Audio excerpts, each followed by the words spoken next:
Hey everybody, welcome back to the third and final episode of Battleground Countdown this weekend. I hope you guys have, well, first off, if you're still watching, thank you for sticking with us. I hope you guys have been enjoying what's come thus far. If you're watching this and didn't check out the other two episodes on the next worst films of 2023 and the Oscars rewrite that we did yesterday, go ahead and check those out.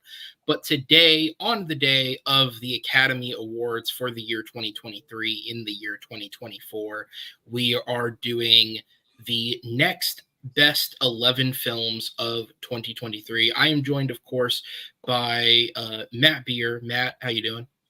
Doing pretty good. Pretty good. Just woke up not too long ago. Cats knocked my phone off the table, so they can't be in my bedroom anymore. But yeah, excited to talk about some really good movies. And of course, Amaru Moses. Amaru, how you doing? Really good. It's a nice day. Good day to talk about movies. Good day to talk about a lot of movies. I actually really think 2023 was a banner year for films. It was, and it was a year Hollywood needed because God knows the next year is probably not going to be that. Thanks, Strikes. Hey, if something good comes of it in the long term, then it's worth it. But yeah, 2023 was a hell of a year. And of course, I'm glad I have you two guys with me. As I said with the other two episodes, I reached out to people very particularly for these types of episodes. Of course, Matt, we've spoke about in the past, you do get access to screeners from time to time. I know, of course, you did Sundance coverage last year. So I know that you're very tapped into the world. Amaru, of course, you write for Bite Size Breakdown. You actively get to see and review movies. Why you didn't accept me, Sundance, I don't know. I'm still mad. So now I got to ask the question, because here's where the real beef comes. Did they accept other people from the site? One. We had two last year. So I thought I was going. Went down? Yeah. We had two last year, so I thought I was going. And they only accepted one of us. And I'm just like, what's happening here? What is going on? But we were there. They said They said if you want any more, pay us money. But sorry, I'm confusing Sundance. We did get Sundance. I'm talking about New York Film Festival. That's the one who went from 2 to 1. Still, same thing. What's happening? I was gonna say, Sundance at least has the prestige. I could understand it. Yeah. Really, New York Film Festival? Really? Okay. I was very confused. I was ready to go. Come on, get him in there. What is this? This is disgraceful. No, but you guys are two people who are very tapped into the film world. I know you guys see a lot of films. You guys get the chance to see a lot of films that don't necessarily go wide, right? And we were talking about this yesterday on the Oscars film. I'm very lucky that I live in a major area like Orlando. There's a lot of theaters between major chains like AMC who do pushes to get smaller films out there, or just having smaller theaters around me that I can see a lot of these movies. But there's so many great films around this time of the year that don't go fully wide and people don't get to see, and throughout the year as well, like small indie films that just go straight to streaming or various different things that people don't hear about. So my question to you guys is, in general, whether it's talking about the context of the Oscars or film itself, what do the best films of the year stand out to you? When you put together a list of these are the best films of the year, what does that mean to you?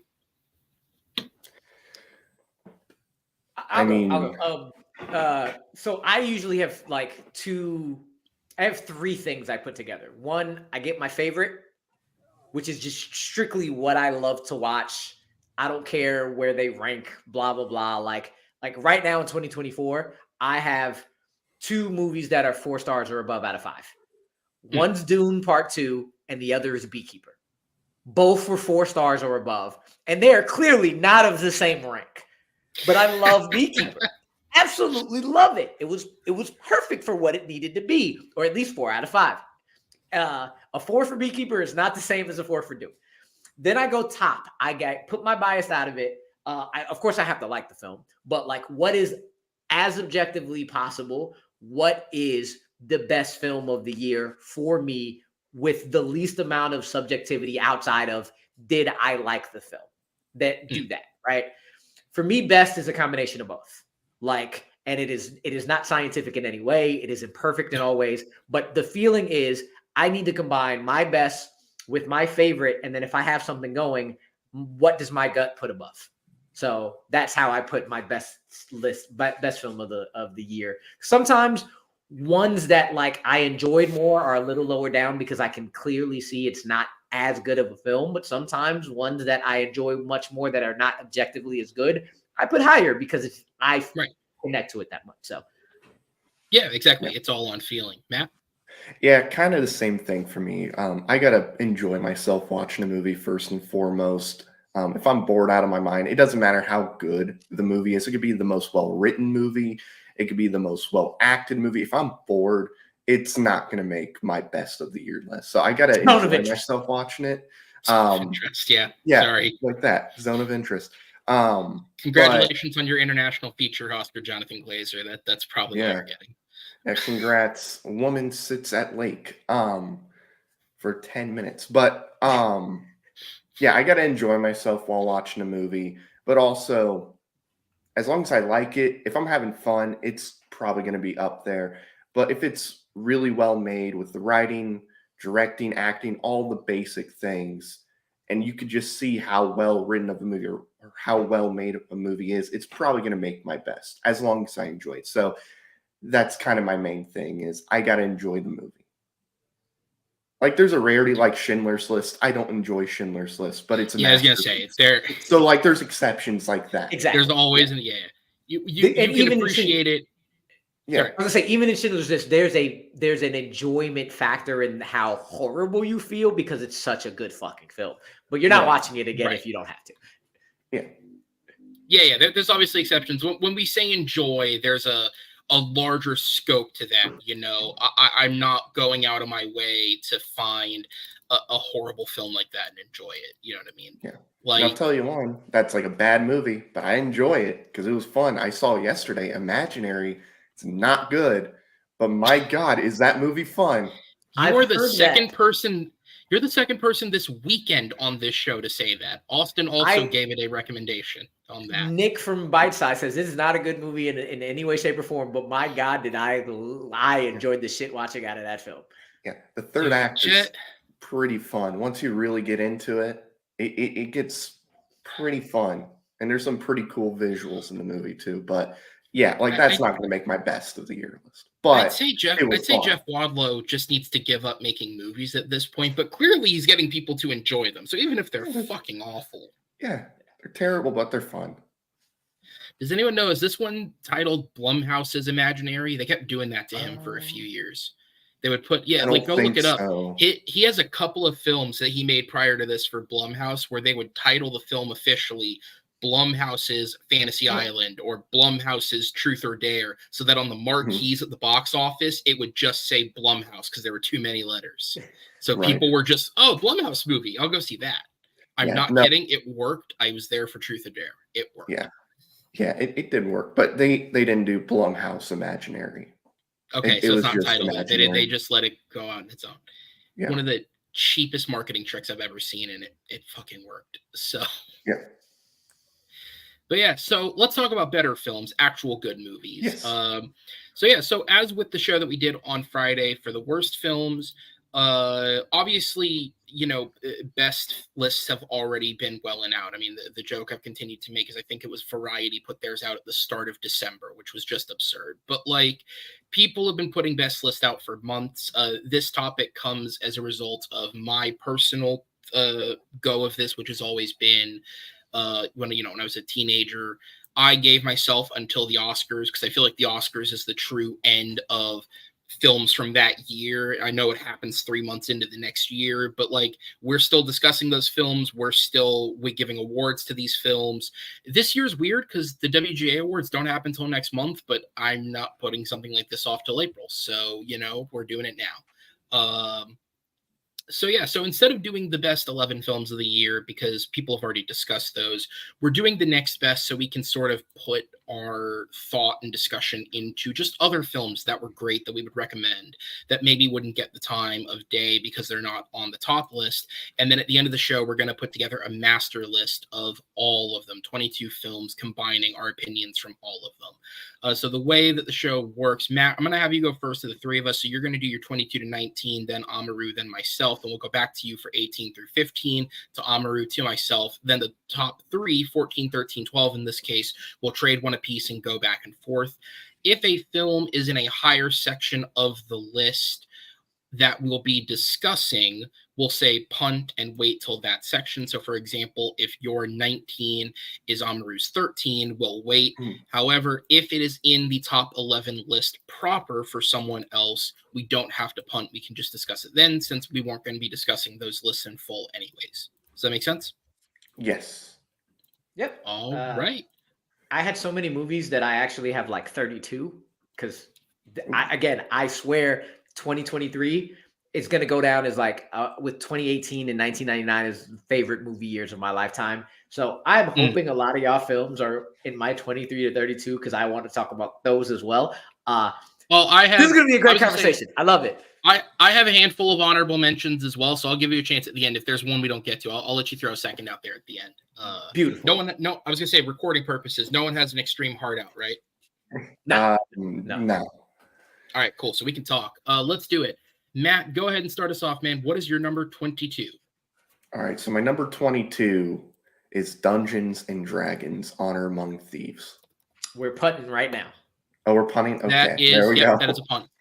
All right. So, question: are we also punting in our top 10? No, right? No. Or Yeah. top So we're 11. just going to discuss those when they're brought up. Yeah. Cool. All right. So Matt's 22. We're punting. So what's your number 21? So my 21 is Are You There, God? It's Me, Margaret. Oh fuck! So that I knew I is forgot on my something. top Son 11. of a bitch. So that's on my top 11 list proper. Okay. Híjole, So- I'm probably fuck me. I'm gonna say we're punting because I'm adding that to my list right fucking now. Okay. Okay. Shit. All right. That. Okay. I just gotta know which movie goes. Yeah, I'm punting that. I'm so sorry. I knew they were gonna. No, be you're movies I good. You're forgot, good. and that You're is good. one. There's no way I'm leaving off of here. All right. So there we go. So take a sec to figure that one out. Matt, what's your 20? So my number 20. Wow, this is going fast, guys. The Super Mario Brothers movie. I don't think that's going to be a punt. Is it a No. punt? Go ahead. No? No, it is not. Okay, so this is one of those movies that, like I said, it's just a lot of fun. You know, if you're a big Mario fan, you're just going to love this movie. I know this because my parents, they're not big animated fans. Like, they're not big animated movie people. My mom kind of, my dad definitely not. He's like, those are for kids. But he loved the Super Mario Brothers movie because you got so many references to the games, and not just Mario, but other classic Nintendo games. It's like I said, it's a lot of fun. Chris Pratt, a lot of people crapped on Chris Pratt when he was first cast Mario. I liked him in this movie. When you see the movie, what the movie's going about, who Mario is, he's from Brooklyn. He nailed the Brooklyn accent, in my opinion. And then he showed in the little commercial they made in the beginning of the movie for, you know, him and his brother's company, he can pull off the Mario voice. Like, he sounds pretty identical to the classic Mario voice. Jack Black is perfect as Bowser. Like, that is one of my favorite castings of the year. Like, he was perfect. Peaches took everyone just by storm. It captured the world to the point where it didn't even make the short list for the Oscars, and everybody freaked out about it. I mean, it's Peaches, Peaches, Peaches, Peaches, Peaches. It's great. Again, yeah, Sorry, I had some nitpicks. This is just tangential, but I thought about it because he brought up Peaches. Have you guys heard on YouTube someone made a mix where they layered Peaches over Rick Astley's Never Gonna Give You Up? No, but I'm going to watch that after this. I will find the video. It's perfect. I don't even care if we get demonetized. Yeah, I will I'm find it. going to watch this. Demonetize? We make no money, but we can still get struck. It's a perfect middle ground. We could, but no, Peaches, like I said, is incredible. The animation I thought was quite good as well. Rainbow Dash, that whole Mario Kart sequence was pretty fun. Again, it's just a fun movie that I honestly think is for everybody. And it made, over $1 billion. It's one of the most successful movies of all time. I think it's number 17. It's absolutely insane. If it wasn't for Barbie, it'd be the biggest movie of the year. Yeah, I'll be honest. I was going to this movie not really thinking it would be all that great, you know, because it's Illumination. You know, the cast I wasn't really excited for outside of like Anya Taylor-Joy and Jack Black, and I had a great time.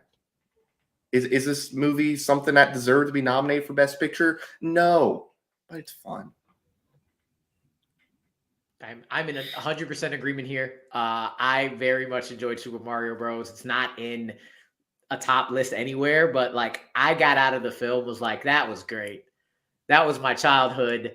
They took it seriously enough to actually be a competently made movie, but it's a kids film and I enjoy kids films. I do. If you are having fun with it, then don't get up your ass about shit. Look, sure, there are plenty of much better made animated films. This is Super Mario, and you just don't want it to suck, and you want to enjoy it. It's like Sonic. Sonic is really good. Super Mario Brothers is really good. It's Pikachu. Pikachu, yeah. Detective Pikachu was great. It delivers exactly what you want. You want your childhood, and you want it competent enough to be like, they cared. And if I'm Just Ken Key and nominated for a fucking Oscar, Peaches should win the fucking thing. God. Anyway, I'm 100% with you. I really enjoyed myself. It is a movie I would be more than happy to watch again. I am all for Super Mario Bros. Movie, and I am all for future movies coming out and enjoying the shit out of it if they make it just as good. Part of me wonders if the Peaches exclusion, because we all know the Oscars do have a little bit of pretension about themselves. Part of me wonders if maybe it was excluded because the directors and Jack Black were so open about the fact that, like, yeah, we wrote the song just fucking around in the studio one day, and we started playing the piano and wrote that, like, the directors are credited as writers on. Like, part of me wonders if maybe the music part of the Academy was just like, we couldn't possibly nominate this. It's not a real song. And well, that's how the best songs are made. What are we talking about? I personally believe it should have been nominated simply because we all know Jack Black would have put on some shitty felt Bowser costume and got up on stage and sang. He may still even do it. If they did that We Don't Talk About Bruno crap a couple of years ago, I could totally see them trying to do something. But I mean, well, just don't bring Megan Thee Stallion in. That still is one of the most baffling decisions ever. But no shade to Megan. It's just you had no connection. No, not at all. Yeah. No connection to that song whatsoever. There's less talented people they could have put on that stage. But could have put Cardi B in there. Would have been even weirder. But very, very odd choice. But no, you're right. Like, to me, Mario, it's like this to me is a solid 8 out of 10. This year was a great year for animation. Like, legitimately, all 5 films that are nominated. And I have the pleasure of saying all 5 because I got to see Robot Dreams. All 5 that were nominated, I think, are enough in the discussion that they can be there. And there's still like 3 more that are probably worthy of it. I think Super Mario's a little worse than them. But that said, it's one of Illumination's best films. I think bringing in the guys who did Teen Titans Go, which is not a show I'm completely familiar with, but I know it's a show that has a great audience and is generally really well liked. Yeah, that's what I've heard. I've not seen it, but I've heard the movie's excellent. So fun. You don't even have to see the show to enjoy it. Never seen Bringing those guys in was a great call because I think they bring a breath of fresh air to Mario. I think they make it enjoyable. I think the characters are fun. And if you're still somebody who's angry over Chris Pratt not doing the traditional Mario voice or Charles Martinet not doing the voice himself, have you ever tried to listen to this voice for 2 hours? Like, it would not work. He was in it for a second, though, wasn't he? He was in it in the arcade. Well, he does the arcade thing, but he's also the voice of Mario's father. Yep. There you go. So he's in it. He's just not Mario. But so it's like that voice would not have worked for a movie. There's a reason there's not really many games that exist where Mario has an extensive amount of dialogue. Like, it just doesn't work. And I think Pratt does the best sort of amalgamation that you're going to find of a character that still sort of sounds like Mario at points and sort of sounds like a guy from New York. And he does also sound like Chris Pratt, but I like Chris Pratt in movies like this. I think Chris Pratt this sounds like an insult, but it's not.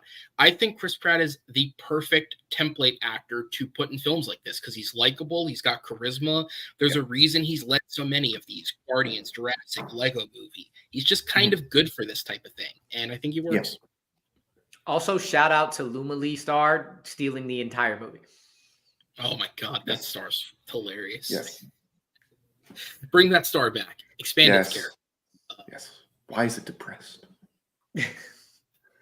Origin story, baby. We need a universe. Yes. They didn't get Yes. Zelda, so we got to expand Mario. He used to be a happy star. And then Bowser So with killed his that, parents. Matt, what's your 19? So my number 19 is The Color Purple. A very enjoyable film, but it's a tough cut for me. No. Okay. Same here. So Color Purple. I honestly thought this was a really good adaptation from the Broadway show, based obviously on the movie that came out in the 80s. Fantasia, I thought, was great in the film. It's not a fun movie. Like, this is one of those movies where I can't sit there and just enjoy myself, have a good old time, because there's some pretty rough stuff in this movie. You know, what's his face? Jay-Z or Dr. Dre, you know, the guy who played Dr. Dre, Corey, whatever. Hawkins. Corey Hawkins. He's quite good in the movie as well. If it wasn't for Divine Joy Randolph, I think Danielle Brooks probably wins Best Supporting Actress. She's great. Of course, there's that scene at the end at the dinner table. You know, like, she's gone through a lot of really bad things. And Fantasia has her moment where she's really going off on Coleman Domingo. And then she just starts laughing. And it really, I think, helped make that scene. I guess it just didn't make you feel like emotional and angry. You started to feel like some joy in there too. And Danielle Brooks, again, is great in this movie. And like I said, if it wasn't for Divine Joy Randolph, that is your Best Supporting Actress, even over like Emily Blunt and them. Oh, for sure. The music, I thought, was really, really good in this movie. Of course, the Broadway shows, the songs are great in the Broadway show. Coleman Domingo, too, is fantastic in this movie. And I mean, he wasn't going to get nominated for Best Supporting Actor, but it just shows how strong of a year supporting actor was, because he's great in this film. And I could see him getting nominated in other years for this role. Yeah, well, I mean, I I like, year. I went over it last night in the Oscar show. Like, legitimately, there's probably close to 20 actors that you could contend for supporting actor, which to me makes it all the more impressive that the impression is that this is a runaway for Downey. Like, the fact that it was that strong a year and he is still considered the far and away favorite is impressive. And you're right. In another year, Coleman gets nominated for this. I've not seen Rustin. We talked about this earlier. I've not had the chance to see Rustin yet. It's one of the ones I do want to watch before the show. But like, just off The Color Purple alone, I'm glad he's nominated for something. I'm glad he's getting recognition because he's a great actor. And the just real quick on Coleman, this has been his year because Rustin's not even his best performance of the year, according to some people. He's probably getting nominated again this year for Sing Sing, which I heard is even better. I can't wait. That's not out yet, is it? It's only done like festivals. It's only done festivals, and they decided to push it to 2024 for the wide release. So, because I'd heard about it being excellent and then never heard about it coming out. So, okay, that makes sense. Okay. Yeah. But no, I honestly think Color Purple might be Coleman Domingo's best performance this year. Like, Rustin's good, and he's really good in the movie, and, you know, he's deserving of a nomination. I think that he was better in this. He's, like, frightening and terrifying in this movie. Like, he really pulls it off. And then you see him in person. He's, like, a super nice guy who always dresses the best at any award show he goes to. He's always the best dressed. Like, he really pulls it off. But, yeah, Color Purple, this is not a movie I'm going to watch every Christmas.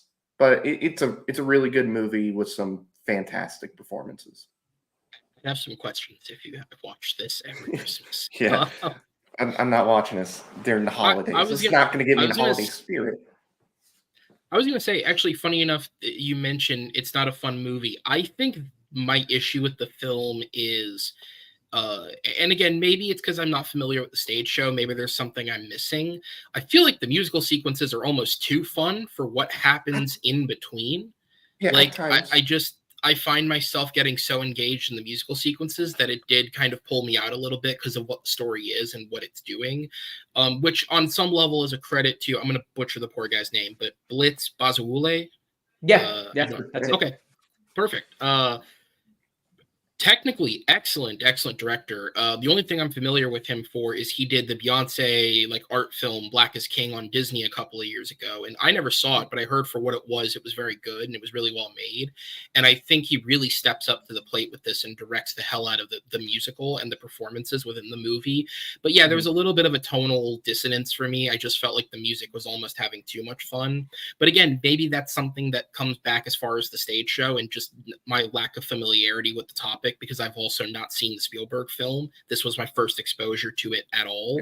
Yeah. Maybe that's part of why I felt the way I did. Maybe once because I do want to actually see the Spielberg movie after watching this. So maybe once I watch that, this will affect me differently because now I've seen the two kind of tellings of it. That's my question, Matt. Have you seen the original? I have not. Okay, so like I'll tell you this. I felt the same way as you, Aaron, only because I've seen the original though. And I had to actively separate myself, saying this is based off of the Broadway play. This is not based off the book, nor is it based off the movie from the book, and it is different. So like I will admit that same dissonance that you felt, I felt, but only because of the original is so much rougher than this. Right. That's what however, trying to separate myself from this, I have another connection. I would not have the dissonance because that's what Black people do. We laugh and cry and sing. We laugh and sing and do everything we can dealing with trauma.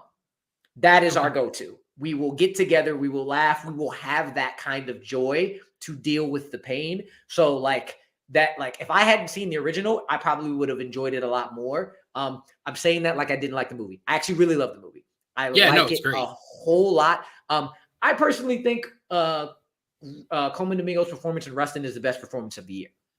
So I don't agree there. I think Rustin, it's my favorite performance of the year, but damn is he good as Mr.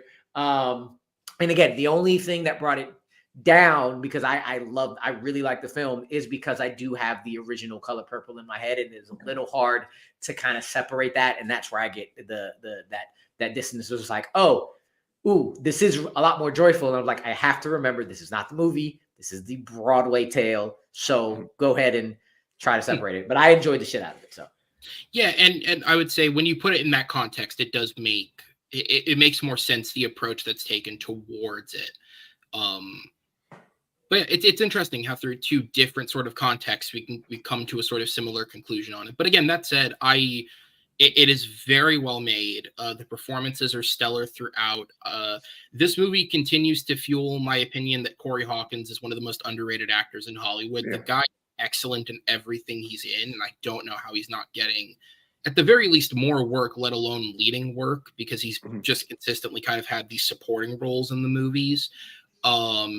And I would like to see this director work on something else again. I think he really did a great job with both the dramatic sequences and the musical sequences, so much so that it made me feel the way that I felt, where I was like, damn, this is doing too good at two different things, and it's making me feel weird. But that's not a diss on the movie, because it is so well made. Again, this was a really strong year, and another year I could see this being a higher contender at the Academy Awards, but just not this year. Yeah. It was close. It was a lot of people's 11. It was fighting for one of those 10 Best Picture slots, for sure. Yeah. So with that said, Rue, we'll go ahead and move down to you, man. What is your 22? Real quick before that, Corey Hawkins and Yahya Abdul-Mateen II had a 2-man show on Broadway that got Tony nominated. So that might be one reason why he's not like working as much, because they the both of them. Oh, I didn't know that. Okay, so okay, that makes sense. The both of them I consider underrated, also because I know Yahya, so I will plug anything he fucking does. Yahya's another one, man. I was watching Aquaman 2, going, God damn, can we get him a good movie? What the fuck? Please. God, that pisses me off so much. But anyway, my number 22 is a series that I think is very underrated, especially in the action, and it is actually probably the least action of the three, but I love the shit out of where it was and what it is. My 22, which was 21, but that thing happened earlier. Equalizer 3 is mine. Oh, okay. So this is another one for me, like with Mario and Color Purple. This is very strong, 8 out of 10, just kind of falls right under, because I did eventually see it after we did that Denzel episode. I got to go see it. Very much liked it. Yeah. So I love the series. I haven't seen the third. So I missed out on it. It's one of the ones. Yeah, honestly, Yeah, it might so- be my favorite. yeah, Equalizer 3. I might turn around and actually say it's my favorite too. It is the perfect. I'll be back in 1 second. I'm gonna grab a drink. Okay. I don't have time. You want to wait for him? Let's just wait for him. He can cut this part out. Yeah. Oh, I have headphones on. I can hear you. Keep going. You're good.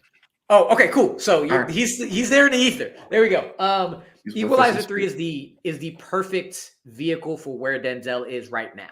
It is still an action, but it is an old man's action tale. Denzel can still and Robert McCall can still whoop the shit out of you. He can kill you with anything in his hands, but he's old and he wants to retire, and he gets in some shit that makes him really feel like he needs to retire. And the fact that it has a lot less action and a lot more, it's more thriller than action now. When the action is hitting, though, it is like his face inducing, like, oh my God, that is gory and beautiful. Antoine Fuqua still directs the shit out of him. I think it's always an argument who is a better director for Denzel, Spike, Antoine, or Tony Scott. And all three of them are all top tier for Denzel. But the way you fall in love with what Robert McCall falls in love with in Equalizer 3 is really great. I think the least enjoyable part of it is the connection between him and Dakota Fanning. But the Man on Fire connection and her coming back, you're still like, yes, I like it. I love it. It's really great. I very much enjoyed myself here. And I would absolutely love if he came back from the dead for the two old men action stars to do a crossover of Robert McCall and John Wick, because that would be fucking epic. Just absolutely epic. Yeah, I gotta see it. Like I said, it was one of the few movies I missed out on. I think the only two action movies I missed on this year was that and Expendables 4. So I'll definitely watch this first of the two. And I might watch it tonight. Is it on Netflix now? I don't know. Don't bother with Expendables 4. Yeah, I'm not either. going to give not gonna Expendables a chance, but No. Equalizer, I know it's streaming somewhere. I'll watch it tonight. Yeah, it's definitely somewhere. Last time I saw it, I think it was on Hulu. Last time I saw it. Okay. That feels right, because I watched the second one on Hulu. Yeah, I'll give it a shot. Hey, I got a call from my It's mother on a Netflix, second actually. ago. I'll be right back. Let's see what's You're good. going on. Can I ask you real quick? Was my audio off the whole time? Have I been quieter this entire episode? I mean, it was off when you left, but yeah. No. Like the sound of the audio. Has my voice been quieter? No. Oh, okay. I just realized I set my mic up because for anyone who has never noticed, I have a lapel mic on. That's what I've been using the last few months to record, because I found it's better than having a big thing over here. And it's been on a side table over there the entire time, but that's the output that's been picking up. So that's nice to know that it sounds decent. No, it sounds normal. That's couldn't nice. tell the difference. Yeah, I'll talk about Equalizer 3 then while he's stepped out. Yeah, again, I really enjoyed this movie. So obviously we did the Denzel episode around the time that this came out, and I had seen the other two, and my opinion on them was like, yeah, they're solid, but neither of them were really in contention for that list. This one legitimately might have scraped onto that 11 or 10 spot. I really enjoyed it. I like the scenery change. I like the fact that there's not a lot of character in it compared to the other two, but I like his interactions with the town. I just like the quaint nature of it. I like the thriller element of it. I mean, he is almost a horror villain at the end of this movie without going into spoilers, and I thought it fit so well. Yeah, it really worked. And I like that they decided to go a bit of a different direction with it, because I did feel like 2 started to feel like a bit of a rehash of the first one. Mm-hmm. Just now he has a connection with the villain instead of it being someone different. And so I like that they took a totally different approach to this. And you're right. Sorry. Yeah. I was just saying, it also has one of my favorite Denzel line deliveries, and I really hope it catches on more when he's in the tea and is like, I don't want to give away the ending, or however he says that in that part. I love that part when he's talking to Dakota Fanning. It's Denzel at peak Denzel, and that is never not a thing. That's true. Denzel at peak Denzel can't be beat. I even man, he is just such a great actor. Like I even saw the other day on social media, because because of TikTok, people will just post movie clips on TikTok, and then some other person will take that clip and then wax poetic over it and talk about how great it is. And I saw a clip from Roman J. Israel Esquire, which is an okay movie at best, but even just separating a single scene and looking at his performance, he's so good. He is a really great actor. All right, so is that good for Equalizer? What's your 21? My 21, speaking of movies that are entirely enjoyable, but I don't know if I could ever watch it again unless somebody else is reacting to it, because the fucking hurt that you leave that film with. 21's Iron Claw. I talked about this last night on the Oscar episode. This was probably one of the last big ones I never got to. And it's not really available for me to watch at the moment. So, no. And Matt, it is on your list proper, correct? Yes, it is. All right, so go ahead and jump in and talk about it. The only reason I do not have it in my top 10, one, is because it's just a fucking banner year. Secondly, though, the first time I saw it and when I rewatched it again, there's something about the dialogue and the way the delivery, it feels like a wrestling show. So there are parts of the great acting and the great story that feel weird and a little contrived, because it feels like I'm watching a wrestling match in a drama, which is what it should do. So that's the only reason it's in the second tier movies. But again, the acting and ensemble are hot damn amazing. Zac Efron would be my guy to replace Bradley Cooper as Best Actor nomination. Everybody loves Jeremy Allen White and Holt McCallany. I actually really, really enjoyed Harris Dickinson in this.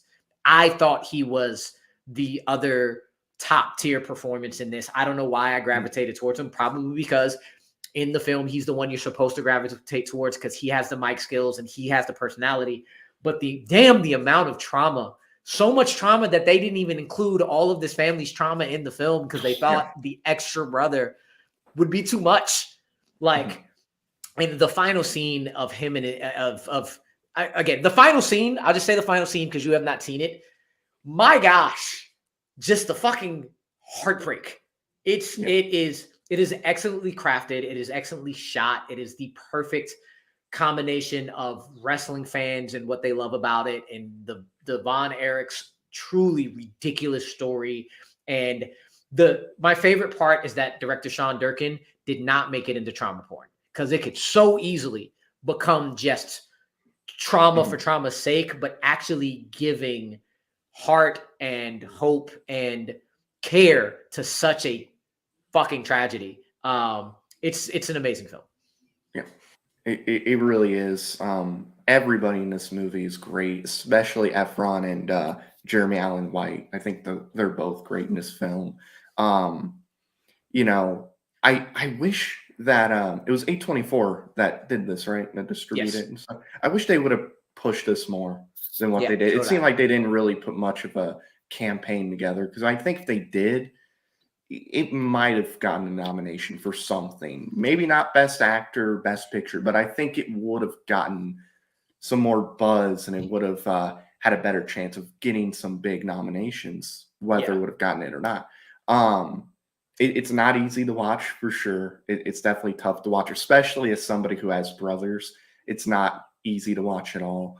Like you said, that final scene is just, like you said, heartbreaking and powerful. And, I won't say all of it, but, it involves Efron. And I think that alone right there, if he would have gotten nominated, I'd been like, that scene, that's the clip. Yeah, I can understand why. Yeah, that's an Oscar-worthy thing. But Lily James is great in the movie too. I think she does a really good job balancing the movie, and it's almost like us in the movie. Like, we're experiencing the movie through her in a way. It's really well shot. Obviously, we have some of the classic wrestlers in this as well. I mean, not the actual wrestlers, because they're either dead or they're real old, and it wouldn't have been believable in some scenes. But still, nonetheless, it's real good. There's that like scene where they're shooting the promo with Efron. He's like really, really trying. One of the brothers comes in, starts making fun of him, and he's like, you can just see that brotherly connection there as well. It's a great movie. I absolutely loved it. Yeah, I will say the one one actual down. You tried your best, dude, but you're no Ric Flair. Yeah, you tried your best. You tried your best. Yeah, when he's trying, but when he's not like doing the Ric Flair thing, I thought he was really good. He was really good. Yeah, but when he was trying to be Ric Flair, it's like you can't be Ric Flair. You're not Ric Flair, man. But good shot. I do love the dance scene where Zac Efron is apparently holding back for everybody else because he just looks so natural, and everybody's like 1 and 2 and 3. I have seen that clip on social media. And as somebody who was the right age to grow up with High School Musical, I'm glad he was able to put that towards something else in his career. Because it was great. My God, you can tell that he just like this is him reaching back to pull these skills out, and everyone else is like 1, 2, 3, 4. Yeah, and he's just really like. I think it was Jeremy Allen White. Like you can almost look him in the eyes and see him counting to keep the steps. Like it's incredible. Yeah, and like that scene was on TikTok. They were using that like to promote the movie, which is kind of weird. It was like they were like, "Hey, here's this movie with these guys. They're dancing, having a good time." And you can just see the comments like, "Wow, this looks really fun." Yeah. And then you have the people that seen the movie. It's like, "Yeah, I'm very curious to see what happens next." Right. With that. I was gonna say the one thing that I can at least say is I was mentally prepared for like what this movie was, because I remember I was sitting with a buddy of mine at a bar, and like an ad came on the TV for it, and he's a huge longtime wrestling fan, knows a lot of the history of wrestling, and so he saw that and was like, "Is that a movie about wrestling?" Like, because you're in a bar, you're not hearing the audio very well. And I was like, "Yeah, it's I was like, it's about I forget the Von something," and he goes, "Von Erich," and he was like, "Yeah," and he goes, "They're making a movie out of that?" And I'm like, "Why?" And he starts telling me the story of like, just general like what happened to them, and I was like, "Holy shit, that is so dark." And then of course to hear like they cut a brother because they were just like, "This is too much. This is." Wild. And so when the reviews came out, the biggest relief to me was to hear, and so like I said, it's not like sad porn, it's not this like torturous thing, there's a purpose to seeing this and watching this, and it was just a shame. It was one of those movies where like it came out here, it had like a weekend proper release, and then it hung on in theaters for a number of weeks with like a showtime a day at the most awkward fucking time, and it's like I just could not carve out the time to go see it. But I am looking forward it's not the right word. I am anticipating seeing a movie that everybody else has said is brilliant. So what's your 20, man? All right, my 20 is Bite Size's hidden gem of the year. A lot of people have not heard of it, but it is a 2-man show with Sterling K. Brown, and I don't know if it's Mark Duplass. It's this really weird comedy called Biosphere. I have not seen it, but I have heard of it. Yeah, I was assuming y'all haven't. It is pretty damn brilliant. It is the premise is it is a 2-man show with just them in one location, and that is all I want to tell you, because this is a movie you need to go in knowing the least amount about. And then being like, what? Oh, shit. Okay. And everything about it is just, it's really out there. It's left field. It's kind of sci-fi. It's kind of dystopian. It's kind of comedic. It's kind of dramatic. It is one of the most unique films I've ever seen. And I don't mean like unique, like this is just weird and out there, and like I don't know why anybody would watch it. It's unique and relatable at the same time with things you never thought you would ever see, though. So I will leave it at that. It is a movie that if you have a chance to watch it, Sterling K. Brown got nominated was one of the surprise nominations for supporting actor for a reason, because he is so fucking good, and he is just as good at this. But Mark Duplass, like, he's not a guy you think who's an actor. You've heard his name. He's comedic. He lives up to it, and watching them go through what they have to deal with is something that you can't keep your eyes off of. And if I remember correctly, it's I think it's a quick 90 to 100 minutes. So like you're in, you're out, and you're like, wow, what the fuck did I just watch? I am going to be thinking about this for a long time. And it plays upon a lot of the, again, I don't want to give it away because I want y'all to see it fresh, but a lot of like big buzz topic conversations that like things that were acceptable in the past are no longer acceptable now. And it plays with those. And it really makes you think about it and think about all those PC topics around certain ideas. It's just great. It is a really, really great film that I think a lot more people should see. Yeah, what I can say is Sterling K. Brown for me for years, even when I saw him in something, like I just always thought of him as like, oh, the guy on This Is Us. Like obviously he's good enough that he's in other things, but like he's the guy on This Is Us. And then a couple of years ago he was in I forget the name of it, but it's got a really Honk for Jesus, Save Your Soul. Really bad title. But yeah. I was like, oh shit, like okay, there's another level to this guy. But the movie's just okay. So it's one of those, it never really went anywhere. Yeah. American Fiction this year for him was like, damn, if Downey hadn't happened, this guy could win an Oscar for this. Like he is excellent. So definitely I would look forward to seeing him in something like this. Yeah, absolutely. Yeah, I love Sterling K. Brown too. I know a lot of people say, oh, Ryan Gosling is number 2. Maybe Ryan Gosling could win. And Ryan Gosling's really good in the movie. But I mean, it's Ryan Gosling. However, Sterling K. Brown, if I had to choose between the two, and if I had to predict who would win if Robert Downey Jr. was nominated, it would be Sterling K. Brown. Ryan Gosling.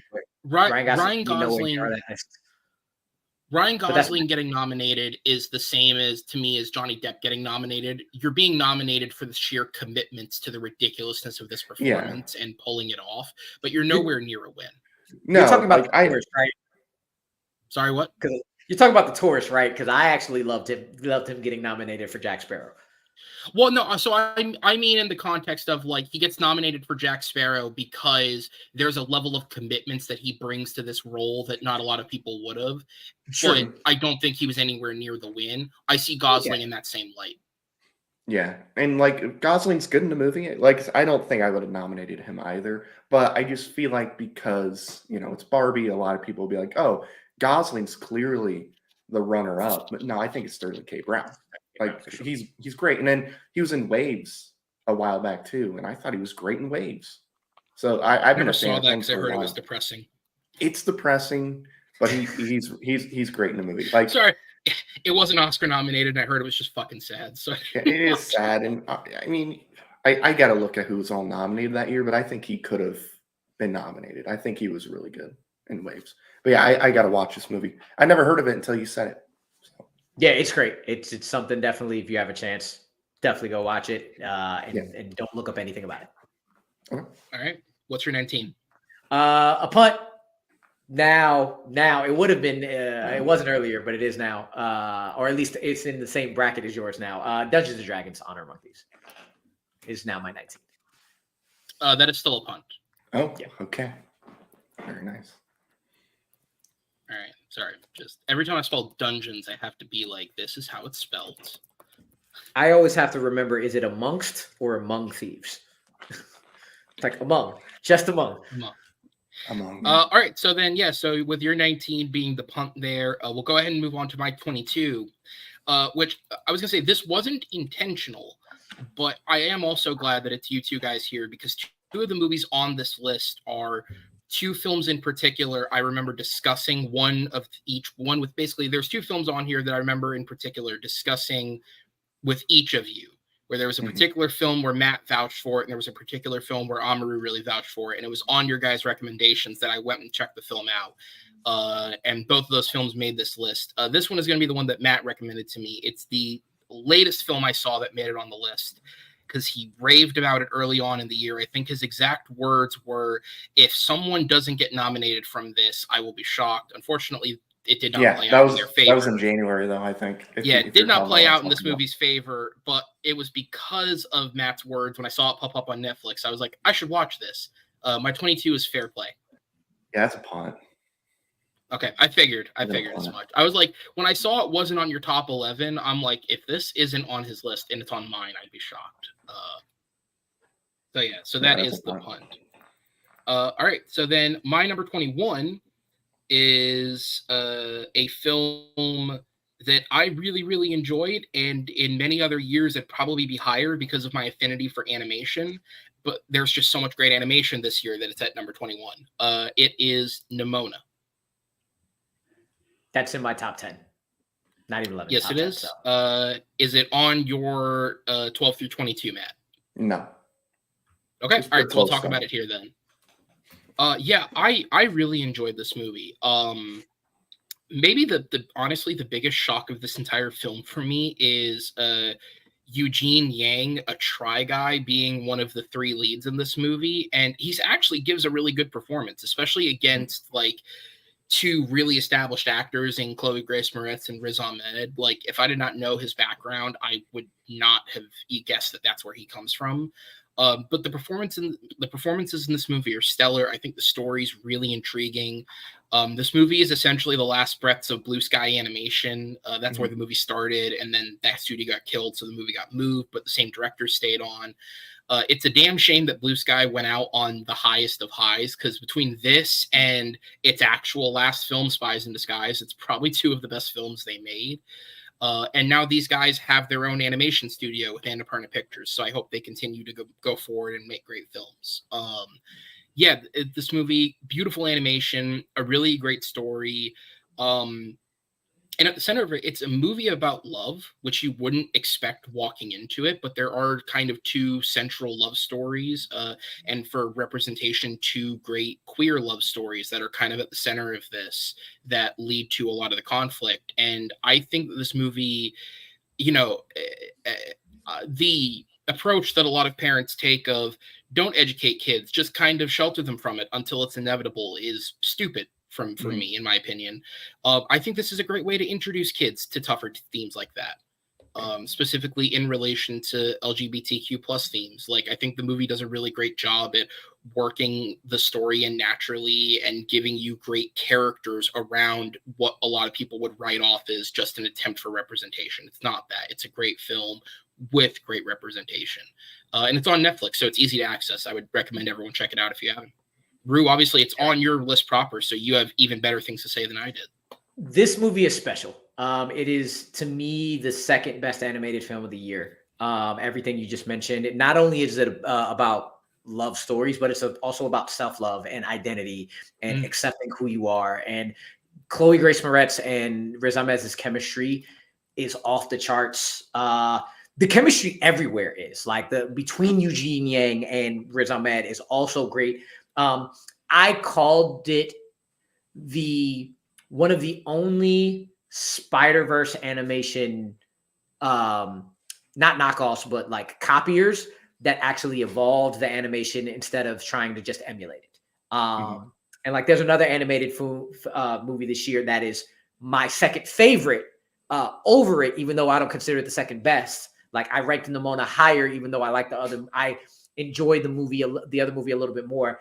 I thought that film emulated Spider-Verse a little bit more than trying to evolve it. I thought Nimona took what Spider-Verse did with animation and evolved it into something on its own. I think every aspect of this movie is unique and heartfelt, and I felt something at the end of this film. It is a special kind of film that I really wish was on the big screen. And I really wish was able to get a bigger push. And like, hearing the story of how it got dropped and then Disney picked it up and then it got dropped and they had to go figure out somewhere else. The fact that it got released is amazing, but man, do I wish this was this released in theaters.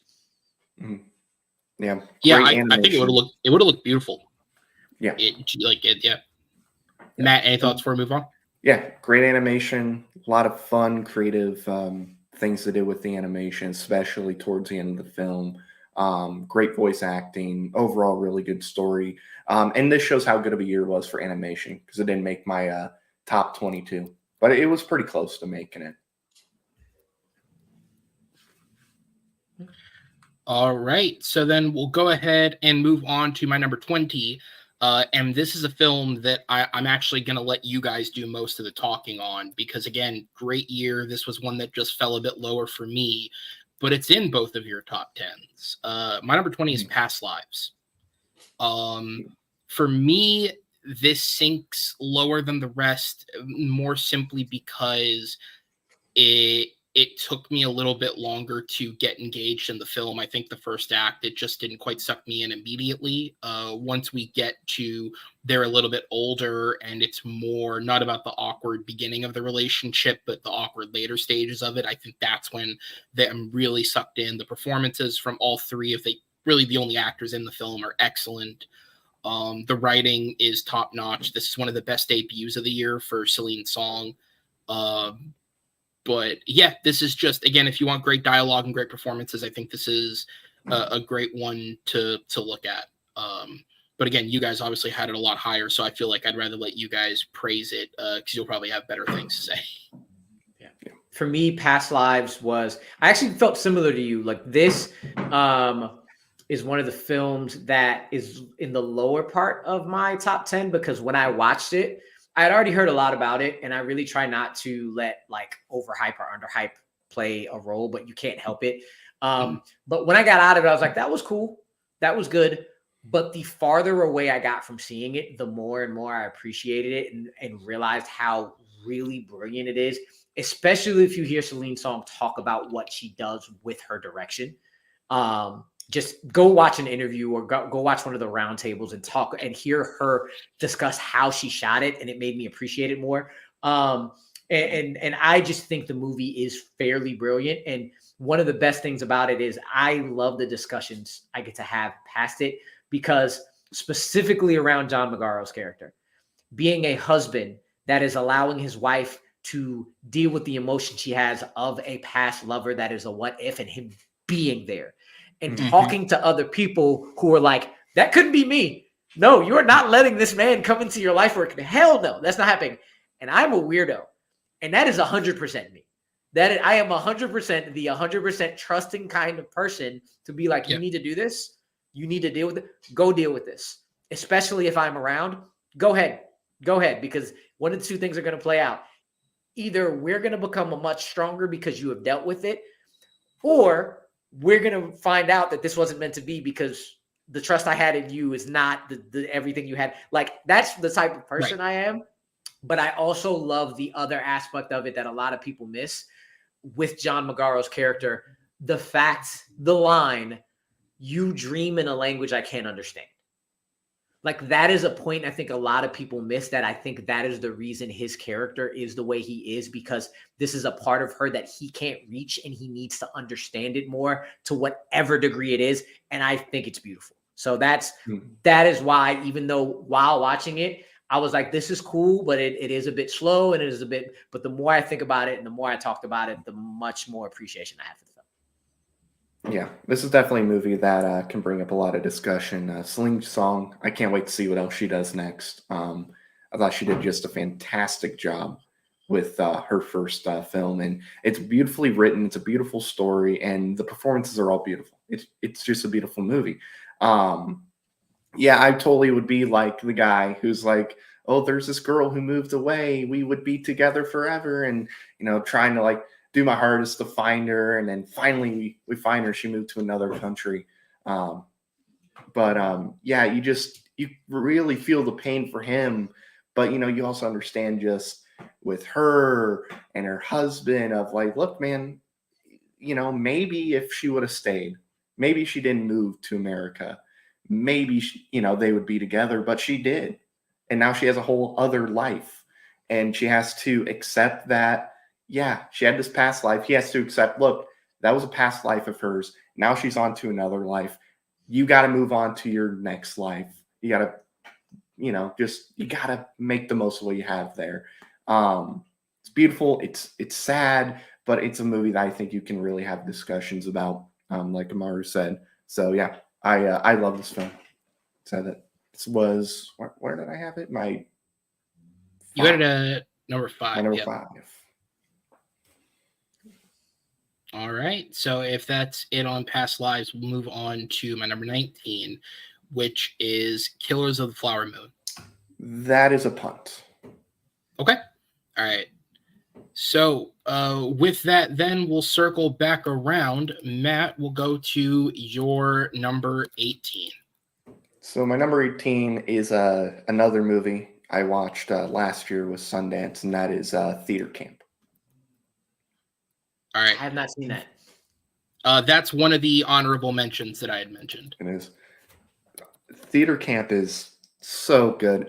This was the first movie I watched last year for Sundance, and you got Ben Platt. I can't remember the guy's name, but he was in the Netflix show American. It's the parody. Jimmy Tatro.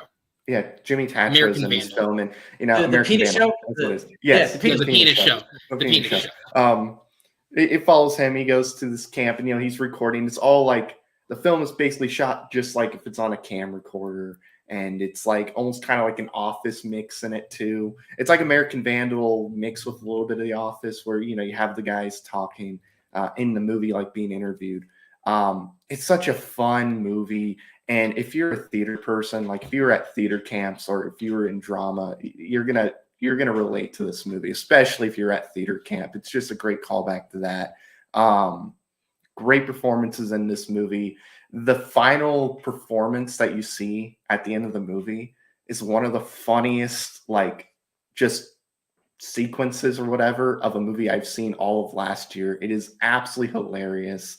I thought all the kids were good in this movie too. It's really difficult to find one good child actor to be in a movie. It's rare to get two.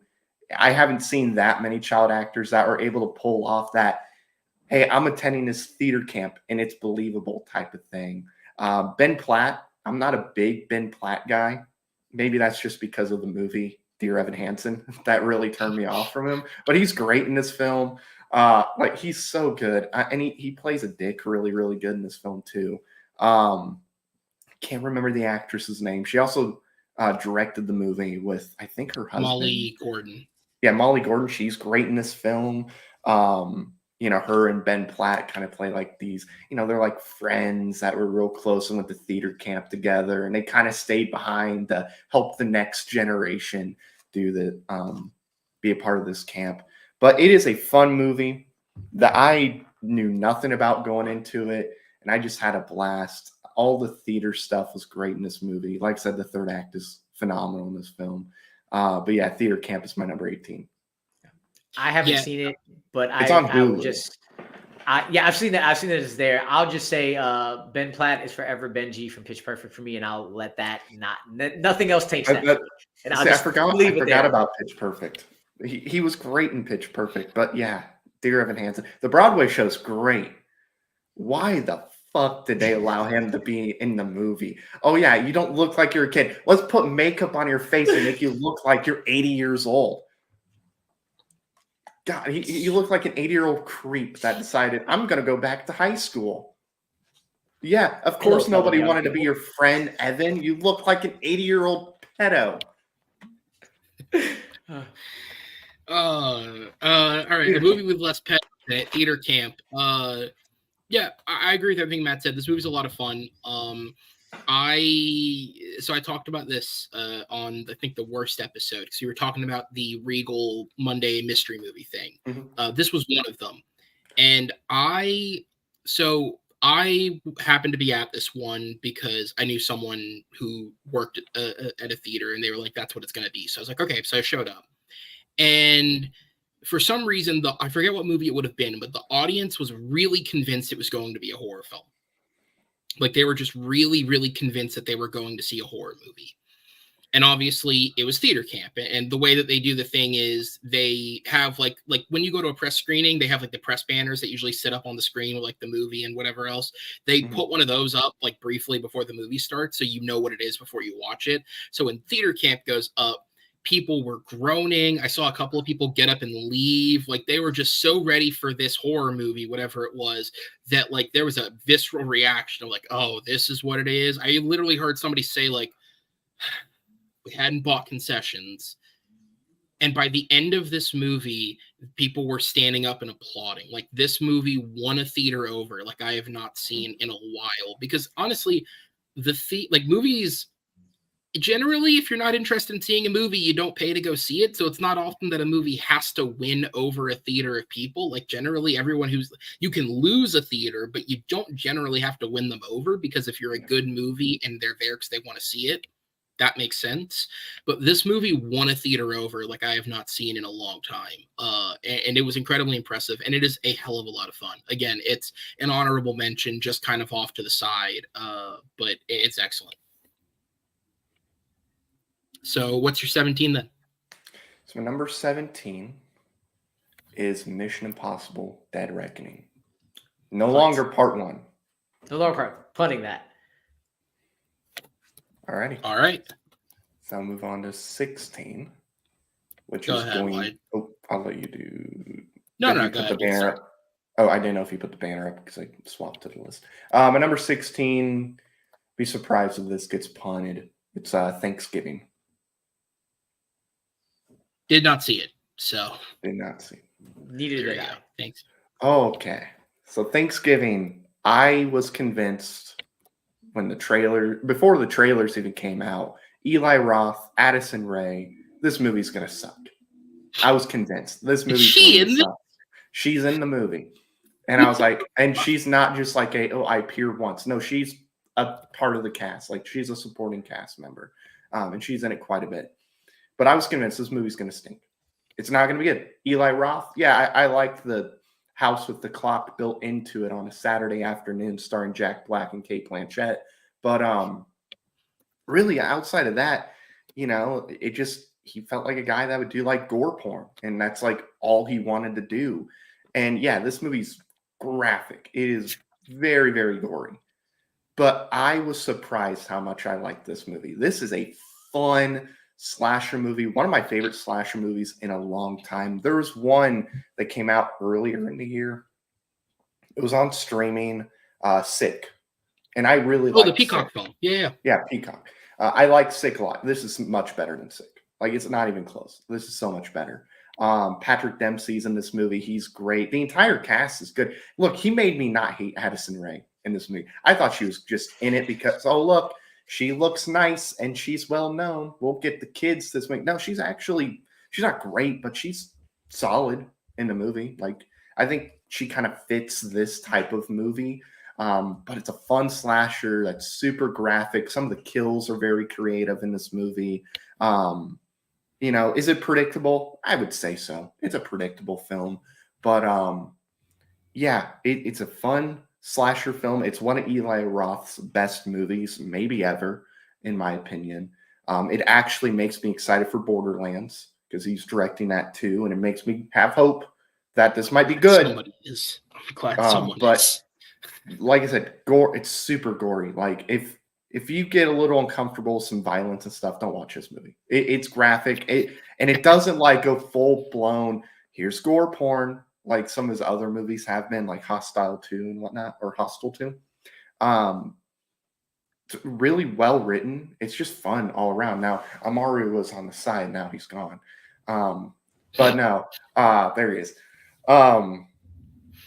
It's not perfect. Yeah, there might be like a moment or two where the acting is like, okay, yeah, it's not great acting. But like the opening sequence at I think it's the mall or whatever. It's the mall or the store. I think it was just a store. Now I'm thinking about it. Just on Black Friday and how it like really pulls out of the whole, hey, everybody is psychotic, or they used to be psychotic on Black Friday, where you're just running each other over. He takes that and he just ups it. Like they clearly make fun of that whole Black Friday. Just like, look how like crazy people get just for like 10% off a phone or something. So, yeah, or Thanksgiving. I almost said Black Friday. Thanksgiving. Watch it. It's fun. It's I mean, it's it a could have lot been of called fun. that, I guess. Black Friday is also a holiday in which you can make a hell of a horror film. Yes, you could. True. Very Someone true. But watch it. It's good. self-contained, someone roving through a big ass mall on Black Friday, tons of death. Perfect. Yes. I mean, Go make it. it's fun though. Watch Thanksgiving. I highly recommend it. All right. So then I'll wait till next year. We'll wait for the holiday. Okay. What is number 15? Number 15 is going to be You're right, this Killers year. of the Flower Moon. Okay. Rhea, I'm assuming it's not on your list. It is not. Though I mentioned earlier, this is the next 11. I have the next 12 after that. That's how many honorable mentions I have. Color Purple was one of them. Killers of the Flower Moon is another one. In my list whose numbers don't really matter, because if I redid this, they could be all in a different order. Right now it's 26. Okay, yeah, makes sense. Yeah.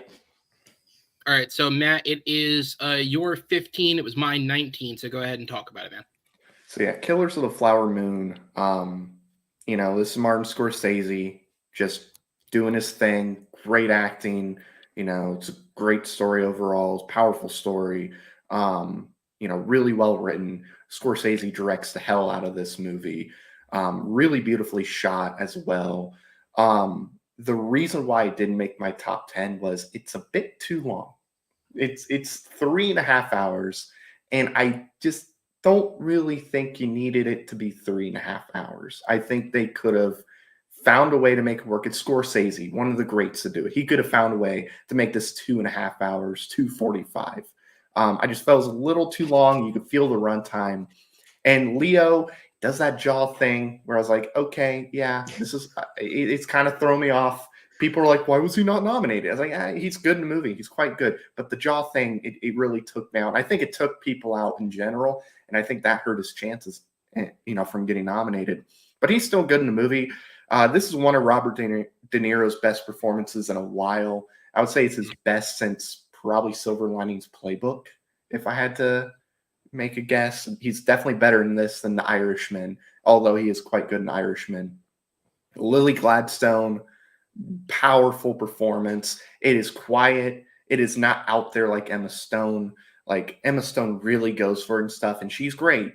But Lily Gladstone, she's phenomenal in this film, and it's just something about the way like she's communicating and just how her emotions are, like when she's sick and all that stuff. Like it's a quiet performance, but it's a phenomenal performance at the same time.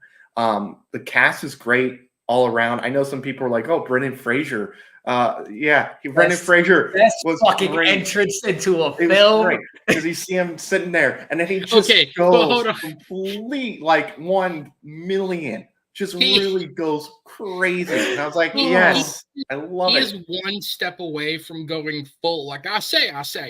Like it's something else, man. But like, and I should say, like he's sitting there. He's like, they're guilty and stuff. And it's like, yes, Brendan, eat it up. I love this. It's got a little bit of the fat makaup left from the whales. Yeah. But great performances all around. Jesse Plemons is also great in the movie. Again, it just I understand why it's nominated for Best Picture. It's a great film. It's just the majority of this movie. It's all great. It's too long. That's my thing. It's like, Scorsese, can we please not make a 3.5 hour plus long movie next? Like, I think his next movie is like 80 minutes or something. It's like, you don't have to go that short. Well, let's not go Killers of the Flower Moon or The Irishman long. Like, you're one of the greats. You can make it work in 2:45. I understand why you have, at the wedding, the guy dancing for like 5 minutes nonstop, but we didn't need it. Like, you could have cut some stuff out. I mean, I understand why it's in there, but 5 minutes, we don't need it to be 5 minutes. Yeah. So again, I really enjoyed this movie. I think on the note of the runtime, it is too long, but I think it handles its length far better than The Irishman did. And I would also say it's an improvement over Silence, which is a film that I'm very positive on, more so than the average person. I think it handles its long runtime better than a number of his recent films that have been that extreme length. For me, to answer the question of why wasn't Leo nominated, I've contended this since I saw the movie. I think he was miscast.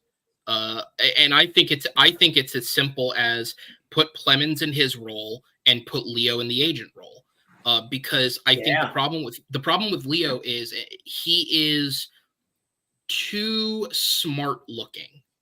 Like the general perception of Leo is that he is too smart to play a character like this almost. And I think that it does sort of, or at least he would have to go further than he does here. Like he just gives the aura of being too intelligent to be this stupid. That's not to say he is the smartest. I don't know. But like just the way that he carries himself and the way that you perceive him based on the way that he puts himself out there. And even in this film, the way the character dresses, the way the character interacts with certain people, he just comes off as too smart to be as dumb as he is. And the movie does almost try to play like he's a victim in all of this too. Like he's obviously not, and the movie does acknowledge that he is just as much a part of this because of what he did. But they do try and swing De Niro as like this evil mastermind, and he's like the lackey, and it's just not believable. I don't think in any strong way. It's not super believable. Whereas I think Jesse Plemons, as an actor, just has the pure commitment to go there. And I think if Leo had sort of been the powerhouse that swings in halfway through the film, I think it would have had a little bit more of an impact. Because I also do think Jesse Plemons finds himself a bit lost in this movie because there's not a lot to that character. There's not a lot he can really do with it aside from put on some sunglasses and deliver the lines he's given really well. But there's nothing to the character.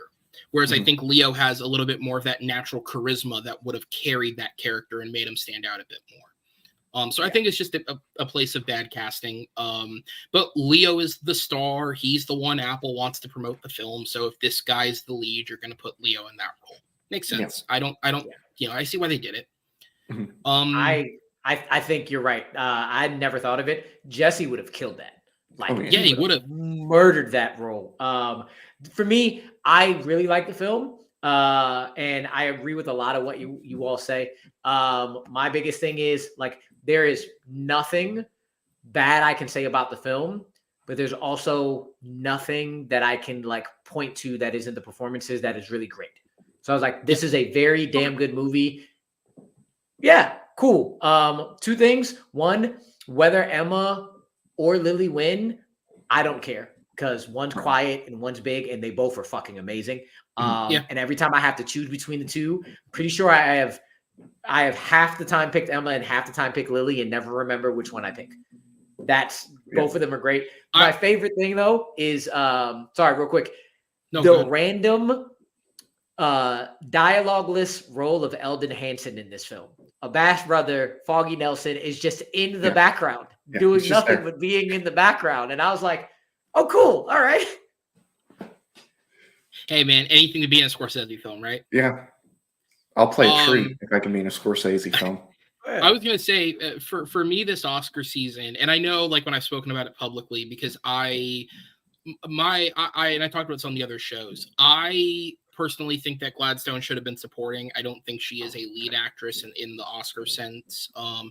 I also haven't loved the way that she's gone about campaigning for the film, particularly some comments she made about like basically what she was getting at is there aren't the roles that exist for women like me that exist for someone like Emma Stone. Plus, she's already won an Oscar. So, like, it'd be a real shame if I didn't. I don't like that approach to promoting yourself to win. Your performance is excellent. Let that stand on its own and promote the movie and promote how brilliant you are as an actress to get the roles that you deserve, because she is very talented and she deserves more work. So I don't like the way she's campaigned it personally. That said, I think the biggest crime with the Best Actress race is that it is only a 2-horse race, because Sandra Hüller in Anatomy of a Fall should be in there, and she never really had a hope in hell just based on the way it's gone. And Carey Mulligan. Right. If Lily, sure. I If thought she was the best part of that movie. no, that's fair. I think that's just my opinion on the film seeping through. She is great. She's excellent. Don't get me wrong. But yeah, so it is a case of if Lily wins, even though I've said I would vote for Emma, yeah, she's excellent because it's the exact opposite type of performance done to the same extreme level. And also because I know a lot of people have kind of gone, Scorsese got a Best Director nom. I actually think he deserved it because to the scope of this film, and it's so well directed that I can see why he was put in there.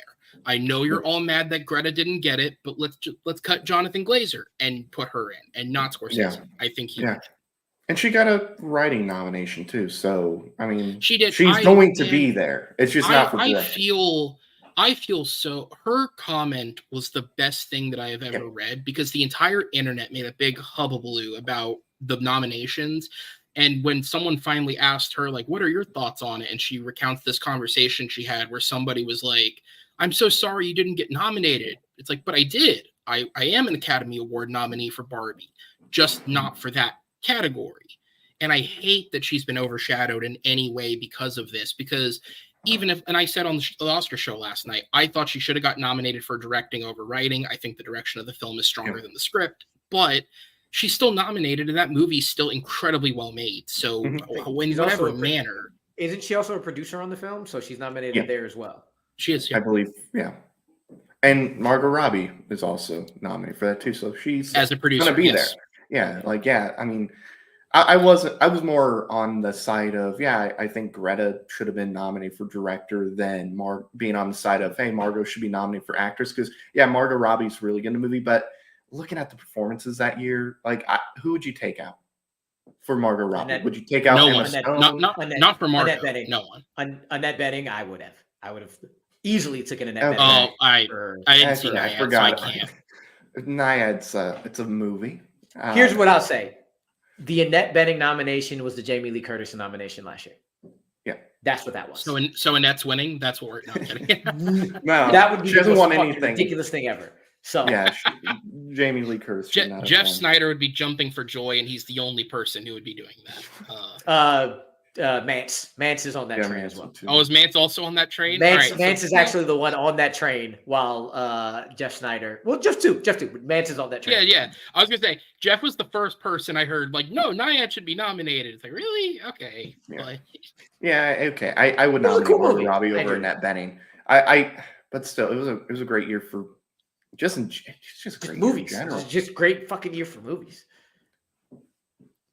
It's like who I gotta look at the list. I'm sure there's somebody else who wasn't nominated that I probably would have nominated too. Fantasia Barrino. Yeah, Fantasia. There you go. That's probably who I would nominate her over Annette Bening for sure. Yeah, I would do that as well. All right. So with that, then we'll go ahead and jump into Amaru. What is your number 18? This is the second movie I've talked about whose release schedule was just, I don't understand why the hell they did this in any way, shape, or form. And it did get festival release, and people did not jump on like they should have. Another nomination that should have gotten it was Ingenue Ellis. My 18 is Origin. I have not seen it. It is my number 15. Well, there you go. So, and that is the one. That is the one I discussed earlier, where you recommended it to me. I saw it, and immediately after, I think I texted you, and it was like, I don't get why this wasn't. Yeah.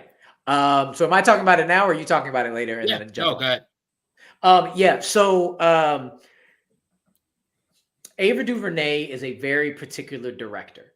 She is very well known for biopics and documentaries, and she is amazing at it. Like, fucking, what is that sci-fi movie that every child has read the book in elementary school? What the fuck is that? Oh, Wrinkle in Time. Yeah. Wrinkle in Time inside, A Wrinkle in Time aside, which was okay, just okay.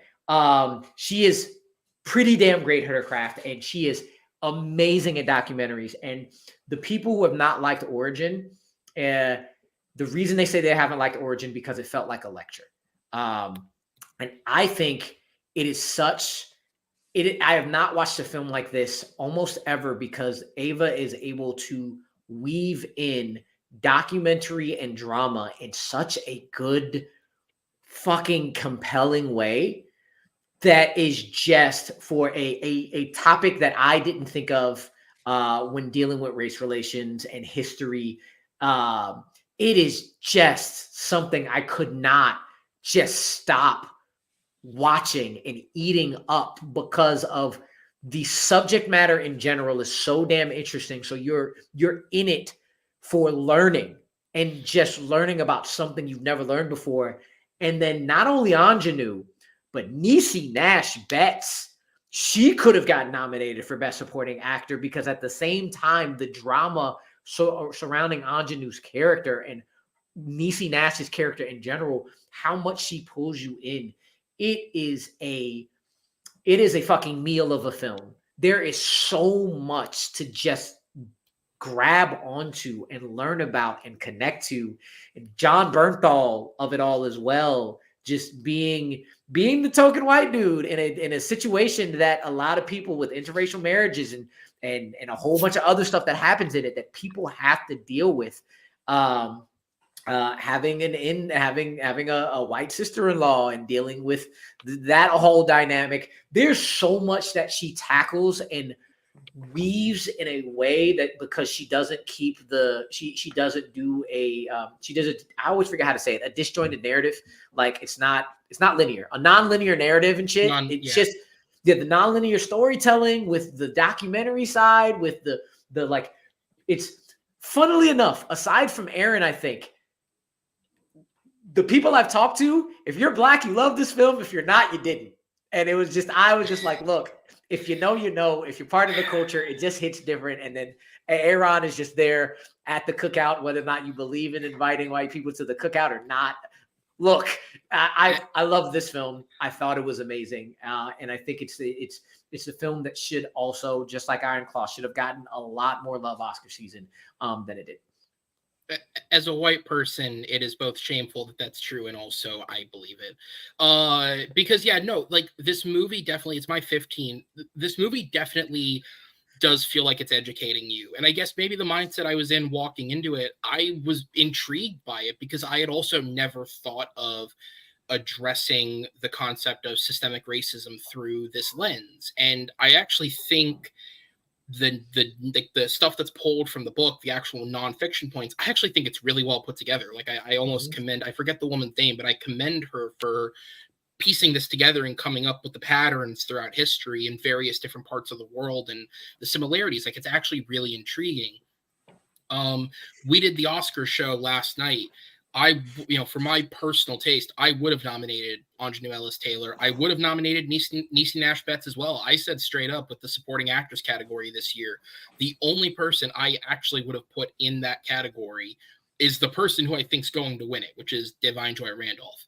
All the other four I swapped out for someone different. And Niecy Nash Betts was one who would go in there for me because, again, you're right. I feel like her scenes with Ingenue Ellis-Taylor are the emotional centerpiece of the movie. And more than their performances, the biggest snub to me is Ava not getting a screenplay nomination because to take a nonfiction book, wrap the real life narrative of the author into the nonfiction book and present both elements to you and make not just a really informative, really well put together movie that is one of the best like reenactment using documentaries you've ever seen, but also still an engaging narrative. And even on a deeper level, making the documentary stuff engaging as a narrative, particularly Finn Wittrock's character. Like there are good performances in those scenes too, and it sucks you into the stories that you're kind of cutting back and forth between as you're drawing these narratives. It's so masterfully crafted that it is impressive to look at and see that she had the idea to pull this together, because I think you could have also just used the book to make a straight great documentary, and she probably would have made a great documentary out of it. But this is so much more inventive. Yeah, you're right. It is absolutely. And again, I also think the promotion for this movie was just horrible. Like they played this again. I talked about the mystery movies earlier. This was a mystery movie I love this movie. No, you do not spring this on an audience that's not ready for this. Yeah.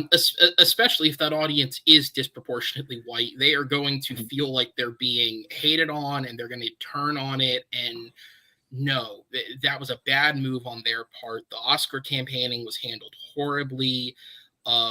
Again, similar to the Lily Gladstone thing, while I do understand that Ava would feel slighted by how this movie's release was handled, I don't necessarily agree with her comments on, well, people will go see this tough movie because it's white people, and they won't see this tough movie because it's black people. I think in the grander scale, she's correct, similar to Lily Gladstone. But in the context of the Oscar race, no, I just think Neon fucked up with the release, and they did not put it in front of enough eyes. And, it seems like the way that it was shown to people voting was as a part of here's a ton of various screenings you can choose to go to, and they just didn't do a good enough job at selling why you should have to see this film. And unfortunately, it's fucked it, because it is absolutely good enough. Their screener was the Neon box, and it was in the Neon box of all their other films, including so it wasn't even individual. Old Boy was in that, like the original the 4K they did, like the new one they just updated, right? I guess, but it was in that box too. So I was like, why is Old Boy here? It's not a re-release, or it's not nominated now, but it was in there. So cool. I will. There's no way I'm on this channel and I don't have my obligatory blind spotting mention, because Jasmine Cephas-Jones and her fine ass is in that film. Damn, she's good looking. But on top of that, damn, she's a good actress as well. And her character in that, and interweaving their story and the other stories. But yes, go see Blind Spotting if you haven't seen it, because I have to mention it. That's fine. Now I've seen it, so I can say it's a great film, and I'm happy to have the mentions. But yeah, also go see Origin if you haven't seen it. Because this was a great return to narrative filmmaking. Because we did the Lakeith episode, which isn't up yet. I decided to hold them all till after this weekend, and then they're going to start uploading. So look forward to that, because Rue and I did do an episode on Lakeith Stanfield. And in that episode, I talk a lot. I talk about Selma and how much I enjoyed that film. And A Wrinkle in Time to me was just such a disappointment, man, because it was like, okay, this clearly isn't for her. This didn't work. And then for years, it was like, she's joining DC and doing New Gods, and she's doing this, and she was a part of a CW show. And it's like, oh God, what the fuck is she doing? Like, to go back to what you're great at, because you have this, and I've not seen it because I just don't watch television like that. But When They See Us, I've heard nothing but great things about. And I'm so glad she made this movie. It's excellent. Another thing I'll never watch again, but I had to watch. So what is your 17, man? So my 17, complete 180 from what we're talking about now. I love this book franchise. And this is the first time in a long time where I've gotten to see a movie before reading the book, so I don't bring it with me. I absolutely loved Hunger Games: Ballad of Songbirds and Snakes. It was in my top 10 for a long while. I'm assuming nobody's punting this. No. Okay. Yeah. Yeah. The very particular thing I'm going to mention, but I thought it was funny. A lot of people saying like, that it should have been 2 movies, which is the exact opposite of what it has been for a long time, because the part 1 and part 2 is just like, stop doing that. Where the first 2 acts are great and the third act kind of kills it. But then I watched the rejects watch the film, and they're like, the first 2 acts were okay, but the third act was great. It was like, see, people watch shit and it's completely different. So it doesn't matter what other people say. What do you think? Yeah. I enjoyed the shit out of this film. I was pleasantly surprised, because the recent returns to old franchises, not a lot of them are playing out well. At least within the last 5 or 6 years or whatever, especially with young adult stuff. I am a huge young adult fan. I absolutely love these books. It's the only books I read, really. And I love adaptations that work well. And again, I haven't read the book, so I didn't get tainted. Fucking Rachel Zegler is a star. A fucking star and a half. I don't care if she sings in everything that she ever goes on from here on out. Her fierceness as Lucy Gray Baird, I believe that's her full name, because you have to say Lucy Gray. You got to say both of the names. Her and Tom Blythe were great. I want a Lucy Gray movie. I want a Dr. Gall movie with Viola Davis. Like the two of them are just so like Goddamn. the way she eats up that scene. It's like Brendan Fraser in Killers of the Flower Moon. People were like, "What is she doing?" I'm like, "She is eating the shit out of this role. That's what she's doing. God. She is going full blown mad scientist, and in this world, it is exactly what leads up to the Hunger Games. Her fucking Tyrion Lannister. I drink and I know things. It's perfect. Like it is, and it like the story before the games, getting you connected to those characters, the games themselves. That is a completely whole new experience because of it doesn't have the technology and it's the start of it. So it's a new version of the games that is just as thrilling, just as action packed, and it's not a rehash. And then I really liked it. It is sure it is a bit of a step down from the first two, but it is still a very good third act of the aftermath of what's happening, leading you to the turn of snow. It was one of my biggest surprises of the year. It was one of my biggest like hell fucking yeahs of the year. I enjoyed the hell out of this film. Yeah, I thought it was good. It was never in contention for a best list for me, but I did think it was good. Certainly after I've always liked the third film in the Hunger Games way more than most people because I like films and franchises like this where actors are just given the chance to act because I feel like so rarely they get that chance in blockbuster franchises like this. That's why I like Deathly Hallows Part 1. I like films where actors get the chance to act. I mean, Mockingjay Part 1 might be one of the best performances of Josh Hutcherson's career. Like it is because there's just so much subtlety to it that doesn't fit what people want out of these franchises, but I appreciate it. I thought this movie was very good. You're right. I think Rachel Zegler is an excellent actress. I don't understand the internet's abashed hate for her. We all know that no one's going to give a fuck about the Snow White remake when it does come out eventually. So why are we all so angry about it now? Who cares? She's very talented, even in something that was just, in my opinion, okay, like Shazam. I thought she was one of the standouts in that film. I thought her and Jack Dylan Grazer had good chemistry. And in a movie that's better like this, I think she is really good in it. I don't think the third act was like that much discernibly worse than the rest of the film. I just think it needed more time. And the movie's super long. The movie's long as is. So whether you truncate another element of the film or just say fuck it and make it longer, I don't really care. I just needed a little more time to sit with the changes that were made. Yes. But for me, like again, Viola's great. Peter Dinklage is really good. The standout for me in this movie is, I believe his name is Josh Andres Rivera, who plays the friend Sejanus, the friend to Sejanus, yes. Yeah, the friend to Snow. He was also in West Side Story as one of the smaller characters in that.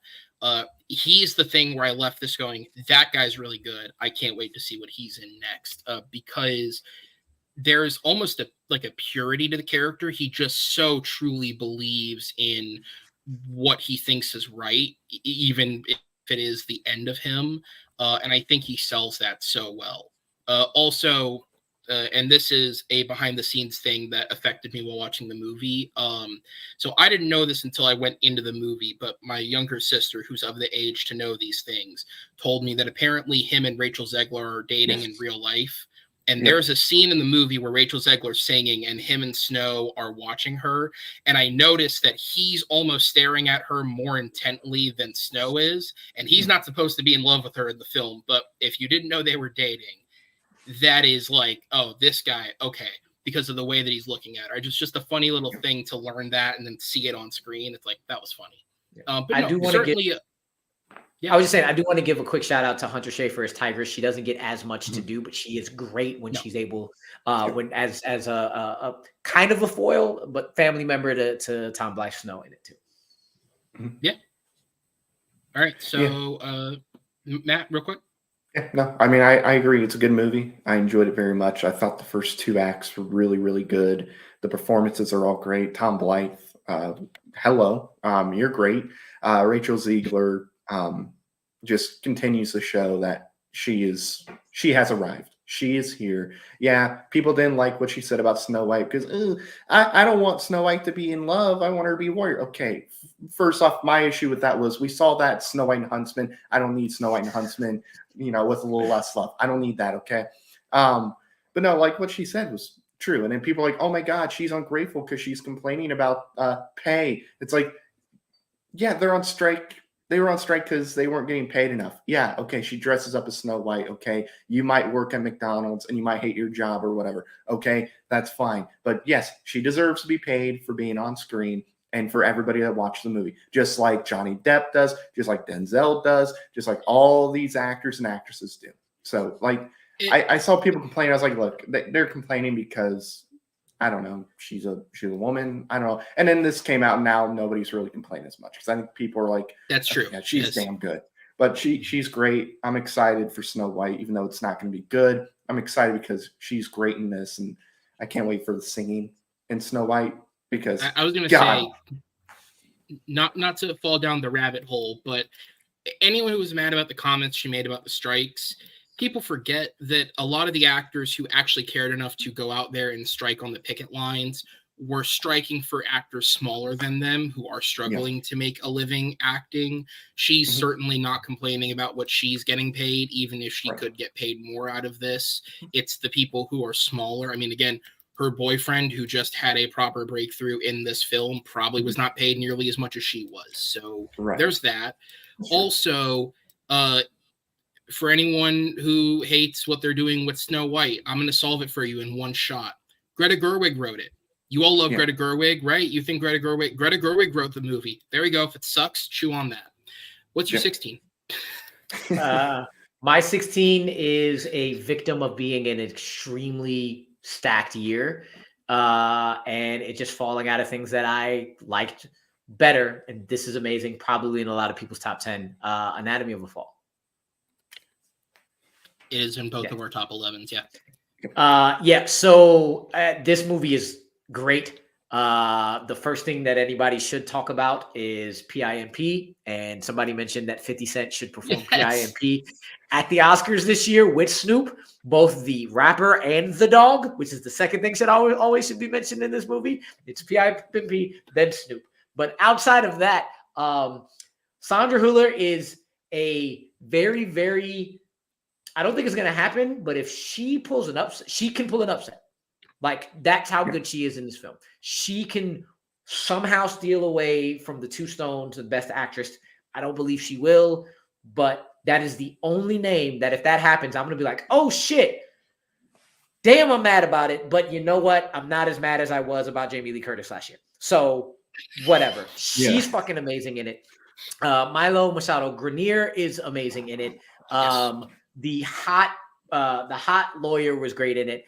And it is the sassiest, fucking most petty, most fucking evilest, greatest prosecutor in all of fucking film. Dude, that guy was I don't know the man's name. I don't know the actor's name. I don't know the character's name, but sassy fucking prosecutor.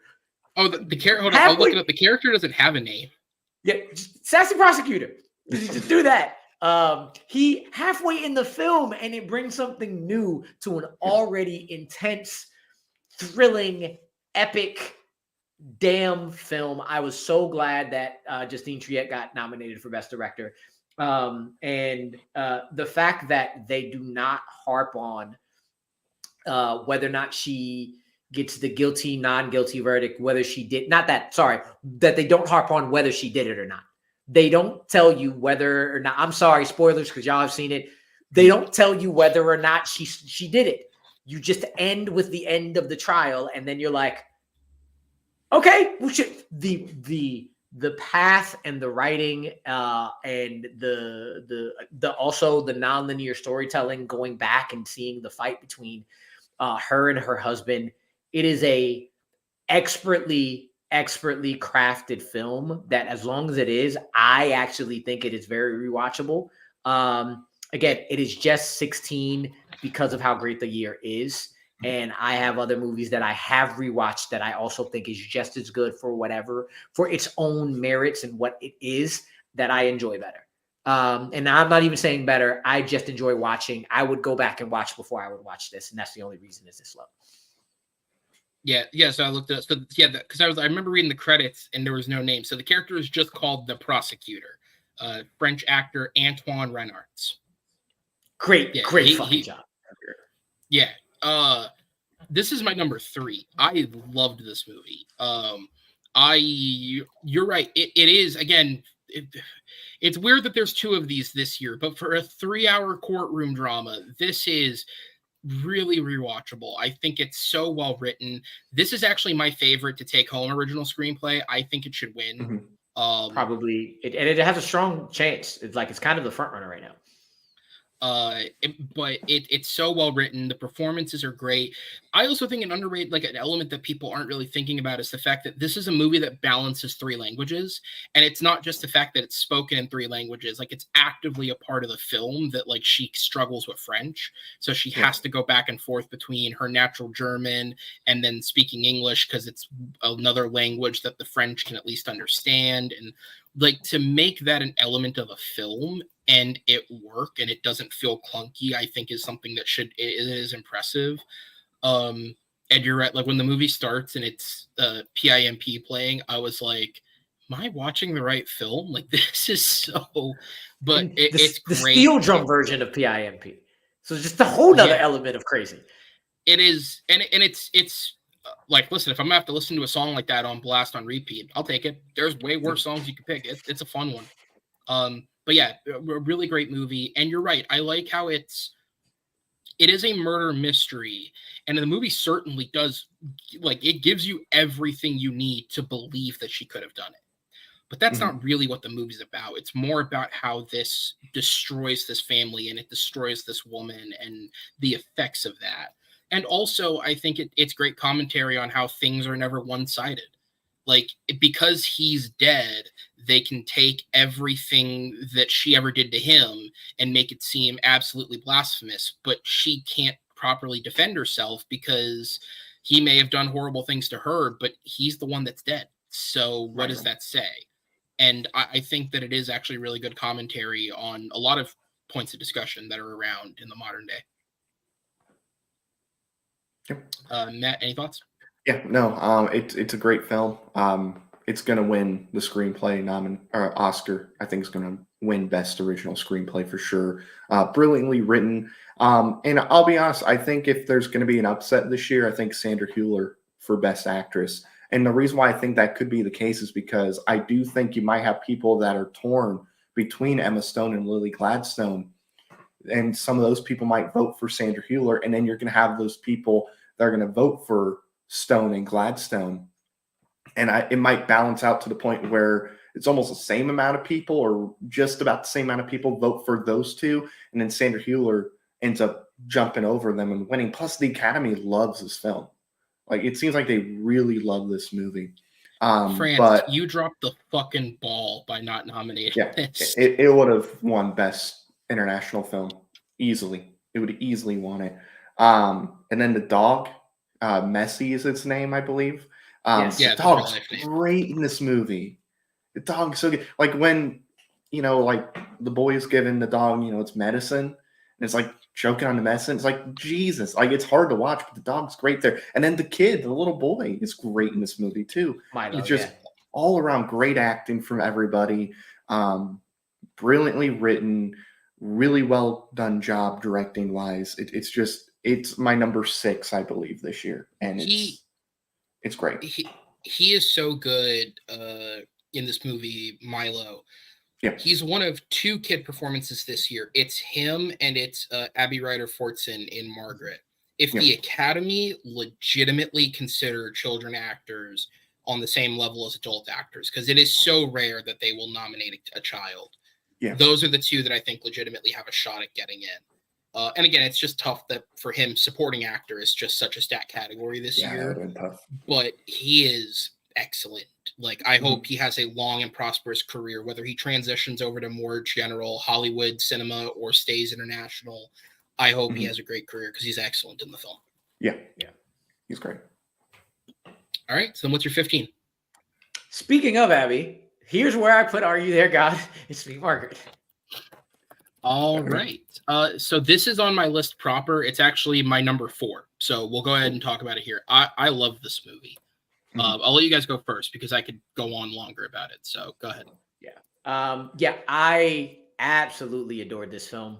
It is just pure heart, pure joy. Just it brings you back to your childhood and crosses every single barrier. I am a 35-year-old Black and Hispanic man who connected so hard to a 11, 12, 13-year-old white woman from the white child in the middle of fucking America. And just the authenticity of everything, and of Kathy Bates being a grandma fighting for grandma supremacy, and fucking Benny Safdie becoming an actor, like an actor. He might have been always an actor, but you know him as a director, and him becoming an actor, and the supporting actress nomination I think everybody wanted that didn't happen. Rachel McAdams is I'm going to plug us. Bite Size Breakdown just had our Bite Size Awards. She was one of our best supporting actresses, and I wrote the blurb on her. And I said she is one of the greatest actresses of our generation that we always forget about until we watch her again. And then you watch her and you're like, shit, Rachel McAdams is amazing. I'm going to pat myself on the back here. Her character is what coming of age films are all about, because it proves that coming of age doesn't stop when you come of age. The shit she goes through in this movie with her parents and her, it is, again, everybody, whether you had a childhood or not, is affected by their childhood and will forever be affected by that in a positive or negative or transformative way when you are an adult. And her performance in this film is brilliant, and is the reason why I love movies, because it's not a purely dramatic role. It is not a purely a comedic role. It is just playing a person, and playing a person with love, with pain, with joy, with heart. And Abby Ryder Fortson also does that. Like, I'm not saying it out loud, but in my head, I'm going, we must increase our must. And just like, it's so damn great to watch. I love this film, and it is a joy in a 90 minute to 2 hour film. It's joy. Yeah. I saw this late. I saw this, I think, in like December. I didn't get a chance to see it in theaters. Finding out kind of what the movie revolves around at first didn't really sound like something I would be all too thrilled to watch. Girl going through her first, period. It's not something that I want to see. Hey, God, please give me this. Then no, I didn't want to see that at first, and then I kept hearing great things about like Rachel McAdams and just the movie in general. And I was like, fine, I'll check it out. And I was shocked how much I enjoyed this movie. It's the subject matter is not something I would enjoy. I really don't want to watch a movie about a girl who's hoping that she gets that. But it's the movie itself, the way it's written, the acting, it's funny. It's really, really funny. Rachel McAdams, like you said, great. And she should have been nominated for this movie. I really do. I don't know. She wouldn't have won, but she gave one of my favorite performances with the supporting actresses. She's great. And overall, one of my favorite performances of the year, regardless of actor, actress, or whatever. She's great in this film. I don't remember the little girl's name, the main girl, the Margaret. She's really good in this movie. Abby Ryder Fortson. Abby, she's great. Yeah. For anyone who hasn't seen the film, you will know her from the Ant-Man films. She plays Paul Rudd's daughter in the first 2. Yes. And like when I found out she was in it at first, because I just saw the poster, I didn't recognize her. And you told me that, I was like, she's in this movie? What? I thought she was like 9. It's like, oh yeah, Ant-Man came out in 2015. It's 2024, or I guess 2023. So yeah, people age. But no, she's great in this movie. Really? Kathy Bates is great too as the grandma. Really, really good. And like you said, the whole storyline with Rachel McAdams and the parents, that was really well done. And I've seen that in person with like other people, not family, but like friends I've seen kind of go through similar things like that. So I thought they'd handle that stuff real well. Benny Safdie's great again. I work out of school, maybe not in elementary school or middle school, but I work out of school, and this is Hey, all the teachers on same screen. thing. Yes. I'm not Hey, a teacher schoolworkers. though. I'm not a Schoolworkers. teacher though. It works. I'm not. I wasn't smart enough to get into college for more than a year. I was there for 1 year, and that was it. And now, but neither here nor there. But it is very realistic and kind of like how kids are and how they act and whatnot.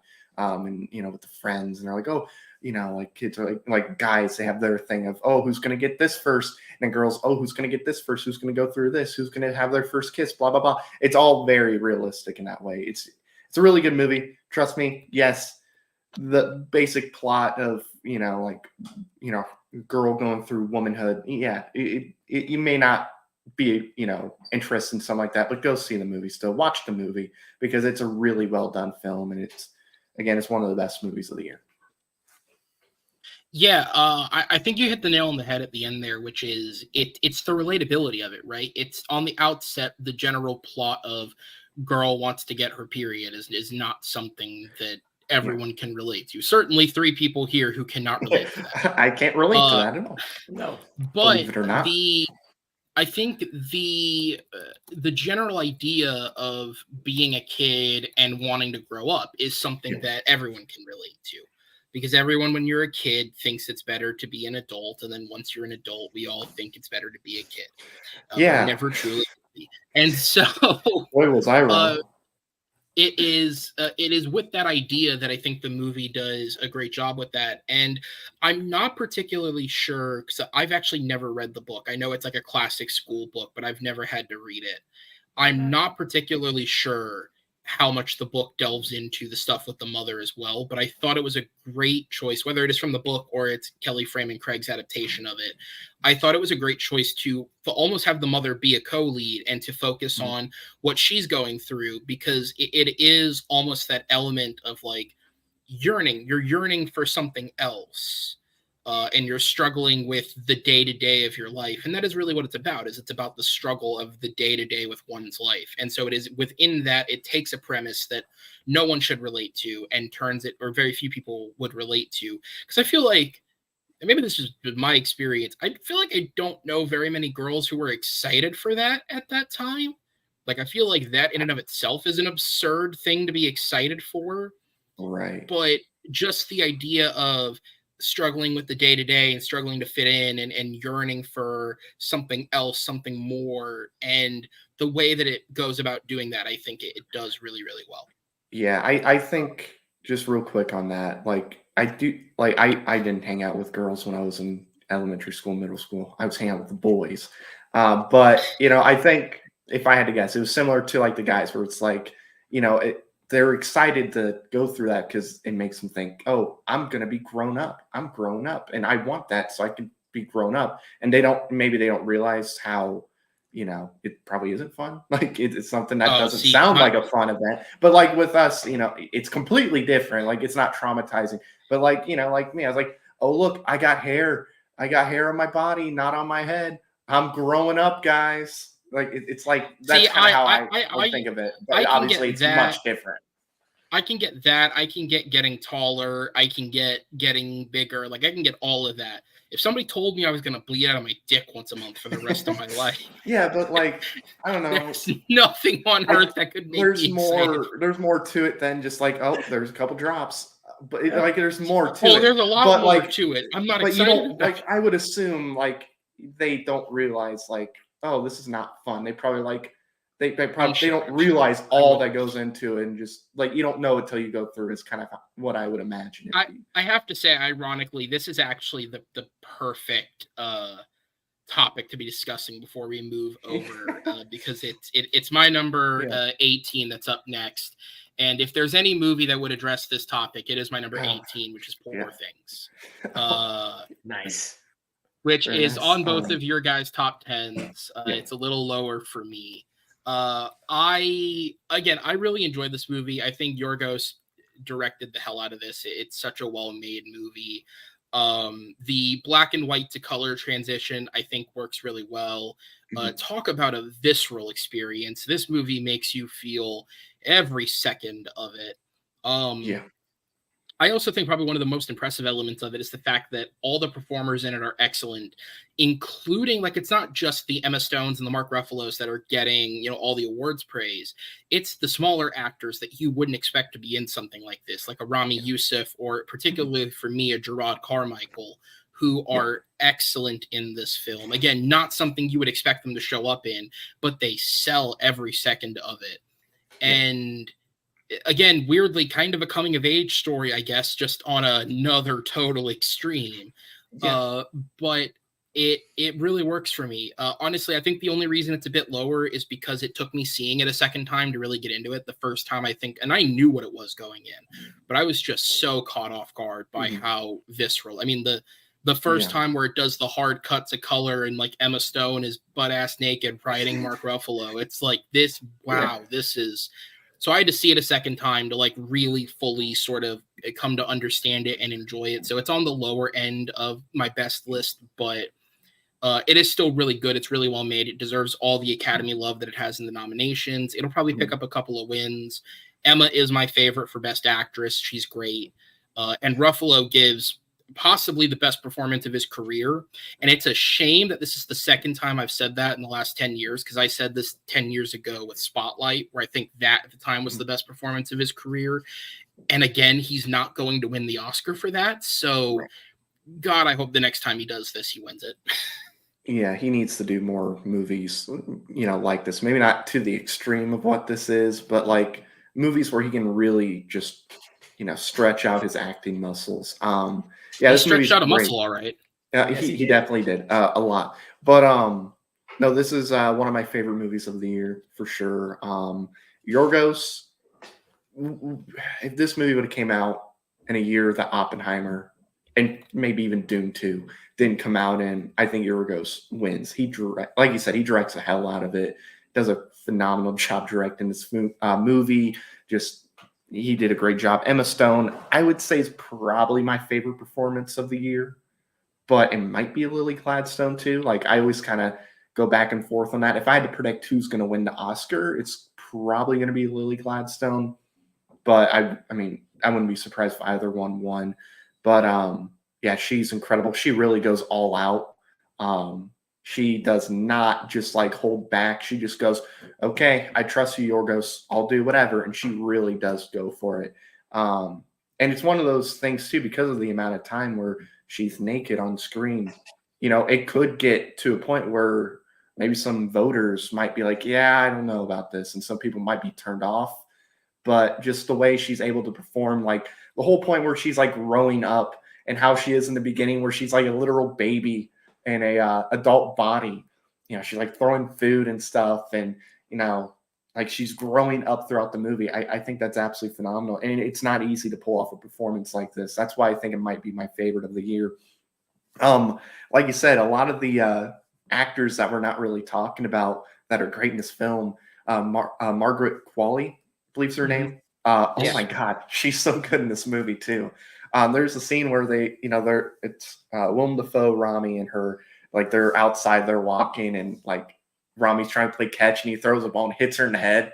Like one of the funniest parts of the movie for sure. That like she's great in the film. Rami's great as well. So is Willem Dafoe. Really well written. You know, just beautifully shot too. Like it's really well shot. Some of the like colors in this film too really just, you know, really captured me. Like you see the sky and it's like all the bright colors stuff. It was really, really well done.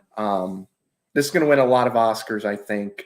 It's not going to be the biggest winner. I think that's Oppenheimer, but phenomenal film.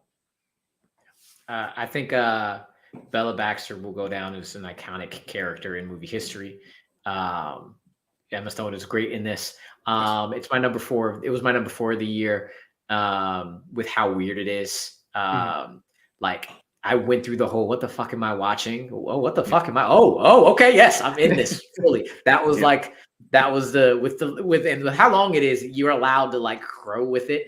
I'll just end off this. It has one of the most relatable scenes in this year for me, when Bella wanted to go up there and smack the shit out of the crying baby. Yes. Because yes. FTK all day. That is my daily motto. If you know, you know, being an educator. So yeah. Yeah, when I saw Imaginary yesterday, I was like, man, I wish I wish I was like Bella. I want to go smack these people that are just talking. Is that a bear over there? Yeah, dude. We can all see the bear. But who cares? It wasn't a good movie, so who cares? It was like Madam Web. Like, who cares? We're making fun of the movie. Who cares? But yeah, she's really relatable.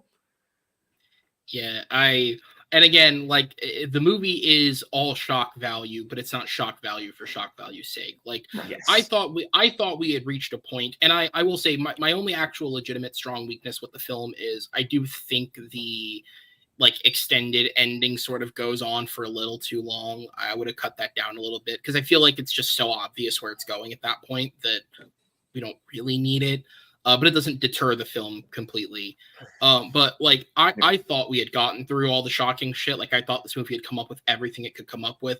And then there's a hard cut and the best friend at the brothel is face down in Emma Stone's legs. And I was like, no, we have not gone everywhere we could go. Okay, we're all right. Let's do it again. Further, yes.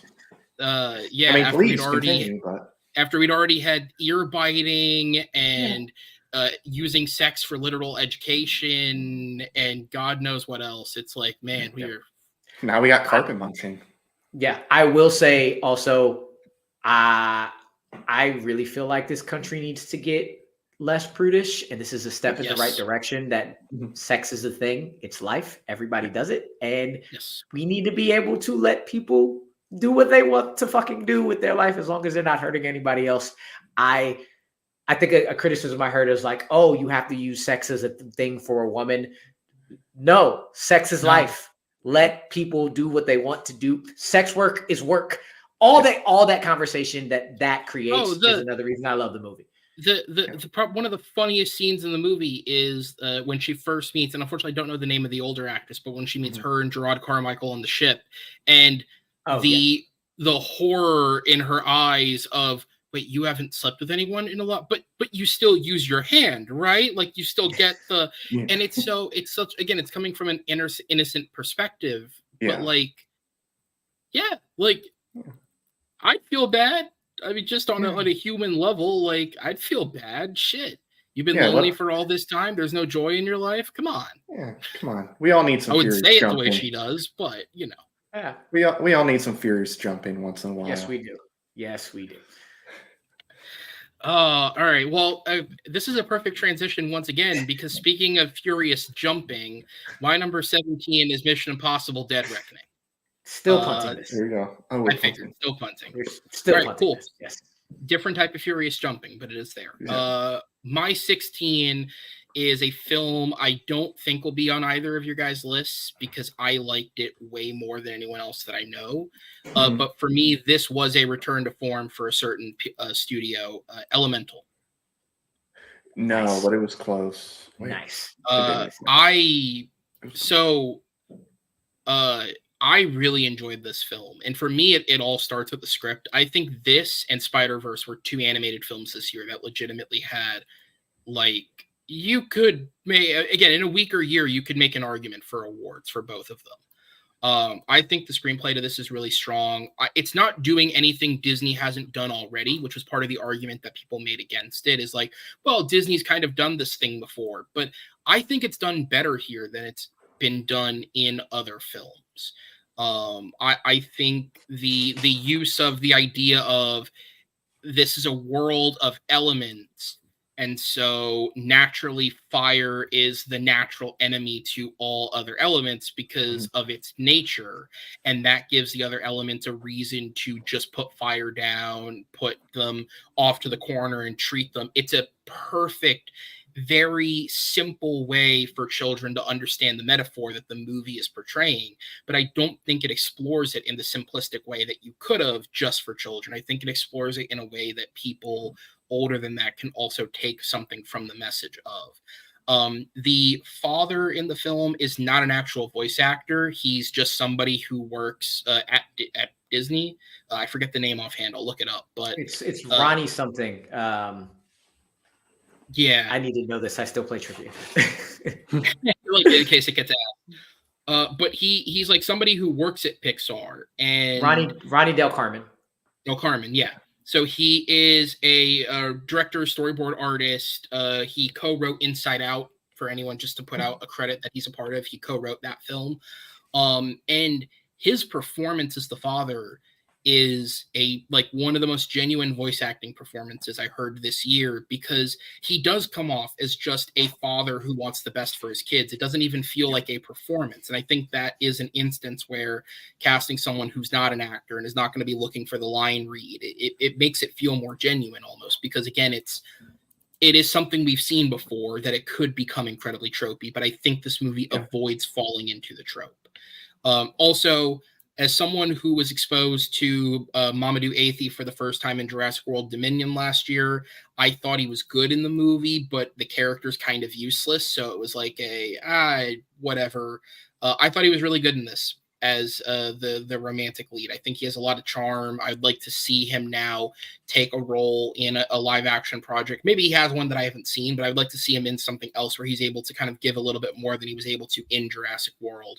Because in that movie, I will tell you which one it is. It should still be on Netflix. I hope it is. Uncorked. It came out in 2020. Very underrated movie that year. He is a aspiring sommelier. Family Dynamics. Okay. Uncorked from 2020 is one I watched over the pandemic that I really enjoyed with him in it. Gotcha. Oh, it's distributed by Netflix. So yeah, it should still be on there. Okay, cool. Yeah. I'll make a note of that. So, but yeah, so I really enjoyed him in this. And yeah, again, I understand the argument. It seemed like people kind of wrote it off a little bit because it is stuff that Disney's done before. And certainly very recently, Zootopia tackled a lot of the same themes that this movie is going for. I don't know if I'm going to say it's better than Zootopia necessarily. I think I'd have to watch both again and sort of go over that. But I think this tackles it in a way that is unique compared to Zootopia. It tackles it from a different perspective. And I think that it does have something original to bring to the table of that discussion. And I also think, almost more so than Zootopia, it's a better way to bring this discussion to kids. Like, I think Zootopia is a really, really smartly written film, but I feel like it almost impacts adults better than it would impact children. I think the message here would impact kids a little easier than it would other ways that Disney has done it. Yeah. And also the animation is fucking stellar. The way that they animate all the elements is just impressive. Yeah. Elemental, for me, it's one of those films where I actually recognize the flaws, and I saw the flaws. I'll tell you this. Wade bothered the shit out of me when he first got introduced. Like, this guy is annoying the fuck out of me. But I grew on him so much throughout the film. And what was really cool for me is, again, at the end of it, I was like, I see a lot of the flaws that people are going to attack, but I felt something at the end of it. So I really don't care. It made me feel. And when you can do that, even if you're flawed, I really love those kind of movies. And like me, this is also in my next 14 or whatever. Like I just put it at 34. I really enjoyed it. And what I really liked is that it did what I wish the Marvels would have done before it went out Disney Plus. It got like a lot of flack at first, but then people actually watched it. And then they kept telling other people to watch it. So it had legs at the box office. And then it had future legs on Disney Plus, which I thought the Marvels should have gotten that in the box office still. And then I was very happy when everybody watched it on Disney Plus. People were like, what the fuck were y'all talking about? The Marvels is a good ass fucking time. Same thing happened with Elemental, which I really, really enjoyed, where a lot of people who either saw it or like didn't see it were like, Elemental was not good. And I was like, no, it's flawed. But the more and more people I hear seeing it, the more and more people I hear saying this is actually a really, really great film. Yeah. This was one I didn't see when it came out first. I watched it in theaters, I think like a month after it came out. But I remember it came out and it was one of the biggest bombs in Pixar history. And it just, it was claimed as this like big disaster financially, but more people saw it. And then it made like around $500 million when it was all said and done. Like it ended up, I don't know if it broke even because it was like $200 million. I think that'd be facetious. it probably still lost a little bit of money on the box office, but it certainly made up enough ground that it turned a profit after the fact. I actually think I heard that at the end of its box office run, I think I heard that it ended up making a little profit, not like a huge amount, but I think it got past break even by a very small margin, which a lot of people were like, "Damn, yeah." Yeah, and it deserved to, it deserved to make more money. In all honesty, it's a really good movie. I like the two leads in the film. Like you said, Aaron, the dad in this film, for his first acting performance, I thought he was good in this film too. Did a really good job as the dad. And honestly, if you would have told me he's been voice acting for 20 years, I would have believed you because he was really good. Animation's really, really good in this movie. It's not like the best animation I've seen all year. Like Spider-Verse is still the best animation. But I mean, this is still really beautiful, really well done. You could definitely see where the money was going to with the animation compared to like a Migration, where, yeah, the animation's not bad in it, but you could see a difference in the quality. But it's a good story. It's something that I think parents and kids are going to like when they watch it. So yeah, I enjoyed Elemental quite a bit. For some reason, I didn't add it to my list. It probably would have been around 40 if I had to guess, like 30 to 40. But yeah, I really enjoyed it. Yeah, no, and also last point on it, it's a great redemption story for the director of the film, Peter Sohn, because he's been a long-term employee at Pixar. His only directorial feature was he was the person brought in to try and save The Good Dinosaur, and he kind of, obviously, you're the director. At the end of the day, you go down with the ship, and boy, did that ship sink. So I'm glad he was able to actually have a film that was his from the jump, because he also wrote the story for this. And was able to see it through and make a great film out of it. Yeah. Did Elemental get nominated for best score? It did. I don't believe. No, I don't think so. Thomas Newman put his foot in this fucking score. Put his foot in this. It's not a snub to the level of Daniel Pemberton. And how the fuck did you not get nominated, Indiana Jones? Can you all stop nominating John Williams for shit when he doesn't deserve the nomination? He's a legend. Dude. Let him be a legend. Anyway, I'm done ranting about that. Dude, I think I've said that in all 3 videos this weekend. How the fuck did John Williams get nominated? I don't get it still. So many good other scores. Because I also, if we're talking about great animation scores, I think on the Oscars video last night, because you're right, Thomas Newman is right there. He's did a great score for this. But I put Pemberton in there, and then Joe Hisaishi, I think is how you say his name, for Boy and the Heron. Also an excellent score that was incredibly overlooked for fucking Williams. Really? All right. Crazy. All right. So we are coming up on it. We're getting to our top 3. So we'll go ahead and start with the number 14. Matt, what is your 14? So my number 14. Oh, I should say to go in number order, because my 15 was Origin. I'm not skipping it. My 15 was Origin. We already talked about it. There we go. Yeah. There we go. My number 14. Are we going to punt one-on-one or just talk about it in this? So if his 14 is your 13, we'll talk about it. If it's your 12, we'll punt. Cool. Gotcha. Okay. So my number 14 is going to be John Wick Chapter 4. That is on my actual list. Same here. So go ahead. I think it's safe to say this is the best John Wick in the franchise, for sure. The action is some of the best action I've seen in any movie. It's incredibly well shot. The cinematography is incredible in this film too. Like, some of the shots we see in this film are incredible. Like, there's that whole sequence in the 3rd act where it's all shot from like the rooftop and you have all that. That's so incredible.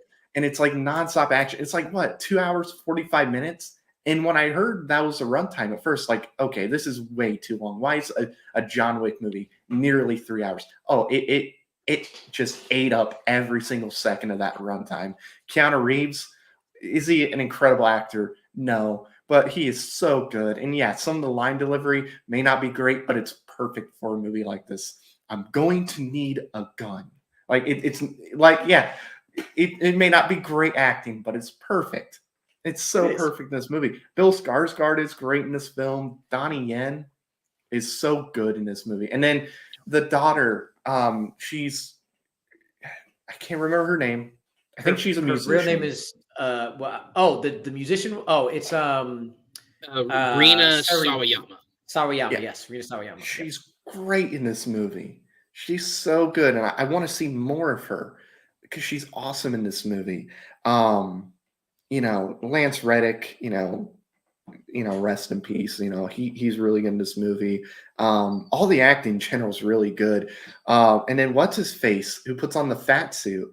Scott Adkins. Scott Adkins is so good, great in this movie too. It's wonderful. And then like the whole like fight sequence, towards the end at the stairs where he's having to run up the stairs by a certain time. That's great too. And God, why did like Rachel Ziegler's great in Hunger Games, but like Keanu Reeves should have won Best Action Star because he took so many stairs, so many falls. It's so many falls on the stairs. Hey man, he took so many hits. But yeah, it's a people choice, and she's great in the movie. If we're talking like, I don't know, maybe if you're talking like acting wise, she's better acting wise than Keanu Reeves. Well, but action wise, like he kills in this movie. He's so good. I absolutely love this film. I mean, come on, man. How could she not be the best action star of the year? Unless Lionsgate has anything to say about it, only one of them survives their film. I guess that's true. I guess that's definitely true, even though one survives because cheating. But no, besides the point, she's great. She's great in Hunger Games. And I had a bunch of people yell at me, oh, if Keanu Reeves would have won, you wouldn't have said anything about the People's Choice Awards not mattering. It's like, no, I don't care. Keanu Reeves could have won this award. The People's Choice, it doesn't matter. Okay, it's like MTV Movie Awards. It doesn't matter. At all. But besides the point, it's a great film. Some of the best action, maybe in any movie in general. Some of the best action sequences. It is just nonstop. It's phenomenal. I absolutely love this film. Yeah, the most I can add, and then I'll turn it over to you, Rue, because I think you nailed it pretty much for me, Matt, is when we were doing the Oscar show yesterday, there was a part of me that legitimately put Chad Stahelski in the conversation for a Best Director nomination. Now, he did not. I didn't give it.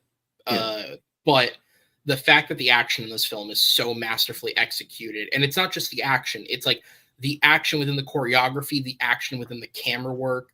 To compare it to another film that came out this year that is a John Wick-esque film, Silent Night, which I had issues with because I don't think Woo's style of filmmaking fits the John Wick-esque action. And I just think his nature of being a little more artistic and creative with his camera work actually hinders the choreography because you're not showing it off. Stahelski got artistic with this film. You talk about the video game shot. Like, that is a hell of a way to put some artistic touch on this movie and also not forget about the incredible action choreography that you're watching. And yeah, the set pieces are great. The fact that the action scenes are like 40 minutes a piece, but you can still keep going is incredible. I really wish this movie would have gotten more traction for Best Cinematography at the Oscars. This is another step in the direction of thank you, Academy, for adding Best Casting next year. Figure out stunts, please. Figure that shit out. I really love Shamir Anderson as the tracker. Great dog performance. Dog performances are always a plus. And I had a chance to get a screener for Shogun, and I just missed my chance to actually watch it before we posted. Hiroyuki Sanada does not fucking miss. Ever.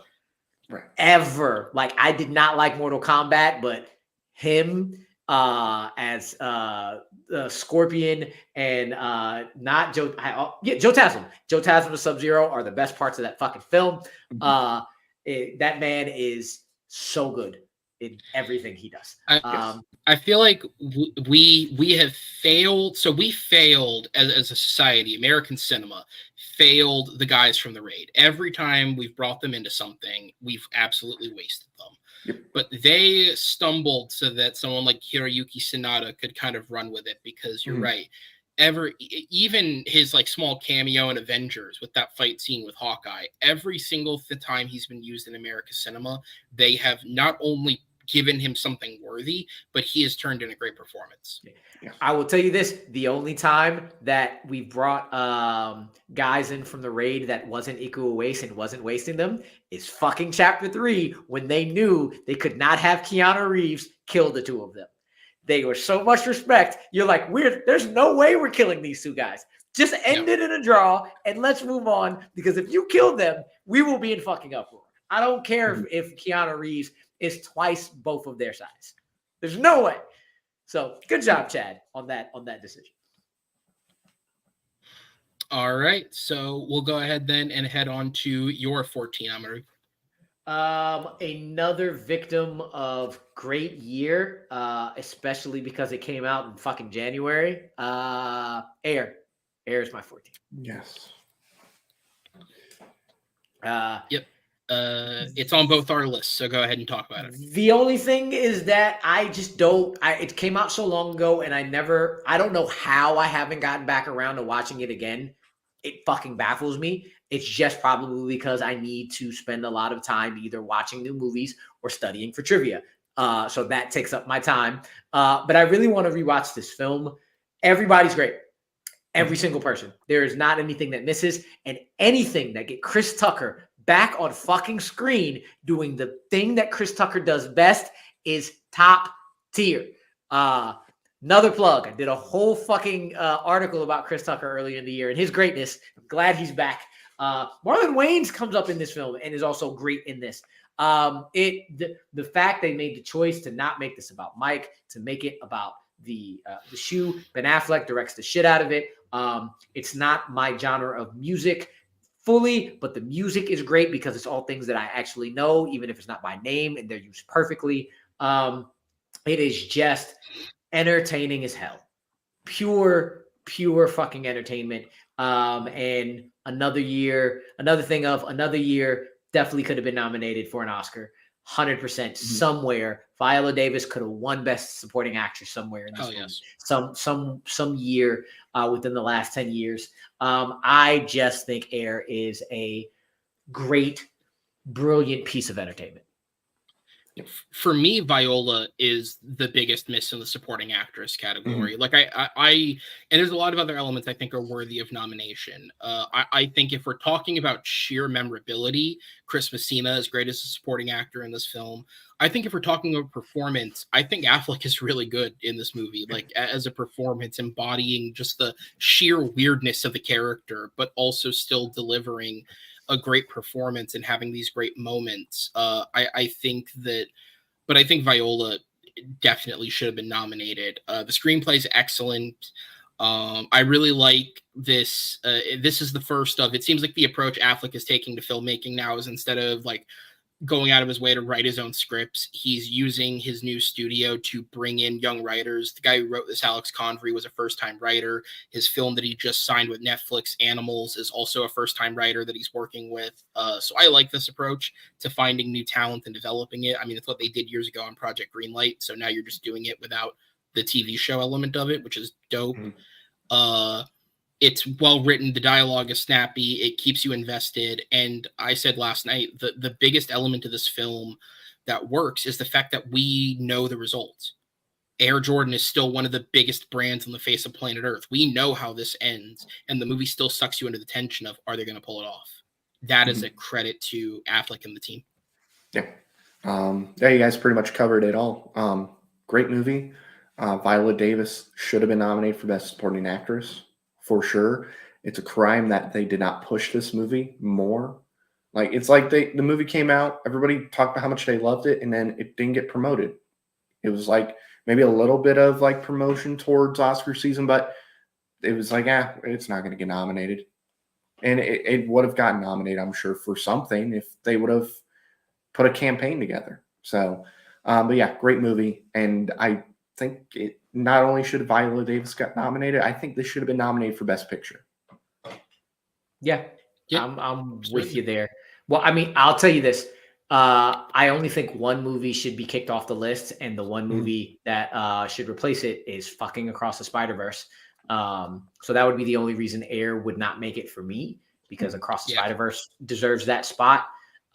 But if Air would have gotten in and something else outside of Zone of Interest would have get kicked out, I don't think I'd have been mad about it. Yeah. I mean, I would have nominated Spider-Verse, but I would have kicked Zone of Interest out, and I would have also kicked out Maestro, and I would have put Air in. Oh, yep. You know what? that would be the one to put Air in instead of Maestro. All right. So then with that, we'll go ahead and move on to my 14, which is so I don't think it's the most fun film of the year, but if we're talking about movies that are just purely fun, like this is like you watch this movie to have a good time and nothing else. There isn't that much deeper than it. I think this pulls it off the most. Teenage Mutant Ninja Turtles Mutant Mayhem. Yes. It's obviously, I know it's on your list, Rue. Matt, is it anywhere left on your secondary list? It was my number 23. Okay, so it was the close cut. This movie, honestly, I don't know why anyone didn't think of it sooner, but stoner comedy background of Seth Rogen is perfect for something like this. Because kind of like at their core, obviously, when you take out the action element of it, the Turtles are just kind of brothers hanging out. And the one thing I like about this is I like that they do feel like brothers. They don't feel like four guys who are together. They feel genuinely like brothers. They have that great interaction. You can tell Rogen has a real passion for voice acting, not something you would expect, but he does actually have a passion for animation. Hearing him talk about how they had started recording dialogue separately and something wasn't quite clicking. And then he thought about his experience making Lion King and how they had him and Billy Eichner record the film together. And he was like, that was my favorite experience ever doing voice acting or doing animation, where I got to work with someone. So let's just bring the four of them together and have them record. And it allowed the ability to ad lib. It allowed the ability to do all sorts of different things. And I think it makes the interactions that much more genuine. The actual plot of the film outside of that, Ice Cube plays a great villain, but to me, it is just kind of a whatever plot. It's a basic kind of superhero plot put in, but it is the characters. And it doesn't just end there. I mean, all the small various supporting villains made up of different actors who have worked with Seth Rogen over the years. Rose Byrne's in there. Paul Rudd is in there playing probably the most interesting of the bunch. Even Post Malone is in this. And he's good in it. And he's good, yeah. It is a bit, but it's a hell of a bit. It's really funny. And so in terms of, again, it's sheer entertainment. I think the movie works on that level. But I lost my train of thought. Yeah, it's just sheer entertainment, man. Yeah. I think I saw this movie like 3 times in theaters, where it's like, oh, I'm going to the movies. I'm seeing this, and then I'm seeing this, but I got time in the middle. Oh, Turtles is playing. I'll go watch that. Like, it's just fun. And I look forward to whatever they bring from this, man. The TV show, more sequels. I hope they don't give up just because it wasn't the most financially successful. Yeah. I would put that down to the history of the franchise, not this movie's quality. This was great. Yeah, we're getting the sequel. They did announce it officially. And, like you could kind of see where it's going based on the post-credit scene. You kind of get an idea. But yeah, they did confirm that it was happening. Yes. Well, I know they confirmed it at the time, but I'm just thinking, I hope they're not doubting themselves. This was the movie I was talking about earlier when I was talking about Nimona. Nimona is the second best film, but this is my second favorite animated film of the year. I adore the shit out of this film, even though I think this is the animation here is amazing, but I also consider it more of an emulation of Spider-Verse than an evolution of it, even though it's unique. And that's I'm not even saying it's a downplay. It's just, if I'm objectively thinking about it, it looks a lot like Spider-Verse in its own way while still being different. But I actually am higher on the story than you are, Aaron. I think everything works absolutely perfectly. And I think it's the best way to utilize a pretty straightforward story. It's the best way to do it because of the characters and because we're actually getting teenagers here. Letting Jackie Chan speak is such a good damn thing to do. I know he does not speak English well, but he practices so much getting his lines right that, like, being able to hear him an entire movie. I just saw Kung Fu Panda 4 not too long ago, and I have things to say about that shit. But in the other Kung Fu Panda films, him not getting many lines was always a thing for me. And like him being able to do that, Ice Cube was amazing. Ayo Edebiri just is having a fucking year as well. And that portrayal of April O'Neil and them being teenagers, it's amazing. I just rewatched it last week, and it is so much fun and so entertaining and so authentic to what the Turtles should be. And then there's no way I'm not talking about the best soundtrack of the year for me, tied with Transformers Rise of the Beast, just because I'm a hip hop head, but also because they didn't just, when I rewatched it, I was like, there's actually a lot more music than just hip hop in the soundtrack. I just related to it. Last thing, I think the No Diggity sequence and that action montage is one of the best animated action sequences ever.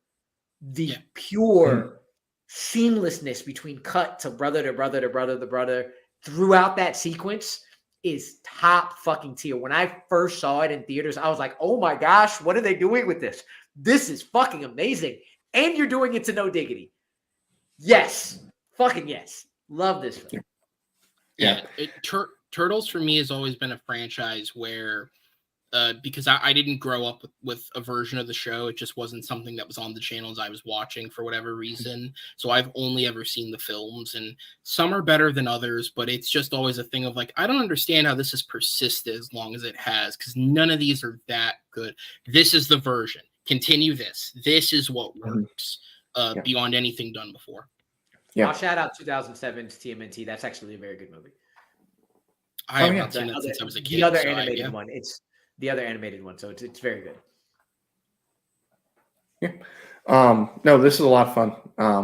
Really had a good time with it. I was really torn on if I should include it in my, top 22 or not. I was like this and Dungeons and Dragons, but no, this is still a really fun movie. The kids they got perfect for this. I really enjoyed them. Paul Rudd, I think, was probably my favorite in the movie. I had to guess. He was just perfect in this movie as well. Ice Cube's really good. Jackie Chan, loved him in this movie as well. And the action's great. The animation's a lot of fun. Yeah, it's Spider-Verse like, but it's still fun. And I'm excited because the post-credits scene, obviously teasing Shredder. I'm very excited to see who they get to play Shredder and what they do, because the action's great in this. What are they going to do with Shredder in those fight sequences? That I'm excited to see. All right. So then, Matt, we'll keep the train rolling with you, man. What is your number 13? So my number 13 is Creed 3. Nice. That is on my actual list. So go ahead. I love this movie. I think it's my second favorite of the Creeds, because the first Creed is just so good. And I don't care what anyone says. The first Creed should have been nominated for Best Picture, and Stallone should have won. I liked Mark Rylance and Bridge of Spies. Stallone is incredible in that, but that's besides the point. This movie's so good. Michael B. Jordan proves that he is one hell of a director with this film. The boxing sequences in the final fight where it does like the anime inspired thing, that is just so much fun. That fight sequence alone makes us feel different from like other boxing films. It just adds a whole different thing, like the fighting style and whatnot. Like the first Creed had the one shot, fight sequence where all was like in one take. This one with the anime inspired thing, that was just really fun. Jonathan Majors, put the stuff aside in the background. He's so good in this movie. Look, I know it's harder with Majors because it's more recent than some of the other Hollywood scandals where it's like we learn about it all afterwards.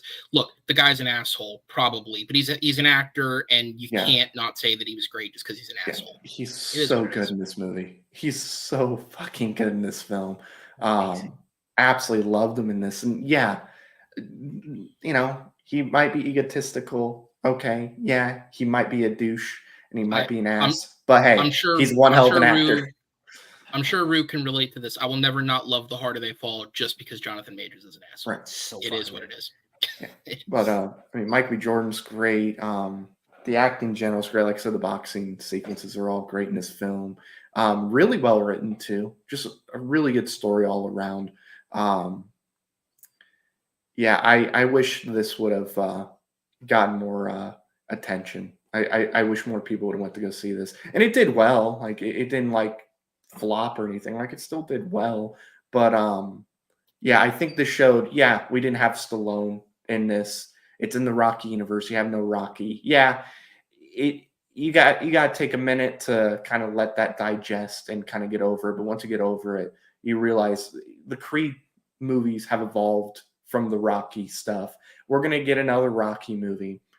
The Creed movies can move on past Rocky, and focus more on Creed and his family and stuff. And yeah, and they obviously set up the fact that we're probably going to get a movie about his daughter in the future. We're probably going to get that. But yeah, really, really good movie. If you haven't seen it, I highly recommend checking it out. Yeah, this for me is my number 9 of the year. For a long, long time, this to me was the most impressive directorial debut because it's not just on of the year, not just on a dramatic level does Michael B. Jordan pull this off as a director, because the scenes, especially between him and Tessa Thompson and him and Jonathan Majors, like the one-on-one character interactions are so well done. But you're right, the fight scenes, they are some of the most impressive in the series. And I've not seen every entry, so I'm not the aficionado to say that, but the fight scenes in this, they are inventive, they're unique. I like how all 3 of these Creed films, with the changes of directors, they each carry their own particular style, but they all still feel like a sequel to the previous film. And you're right, there is a real sense of uniqueness to the way the fighting is done here.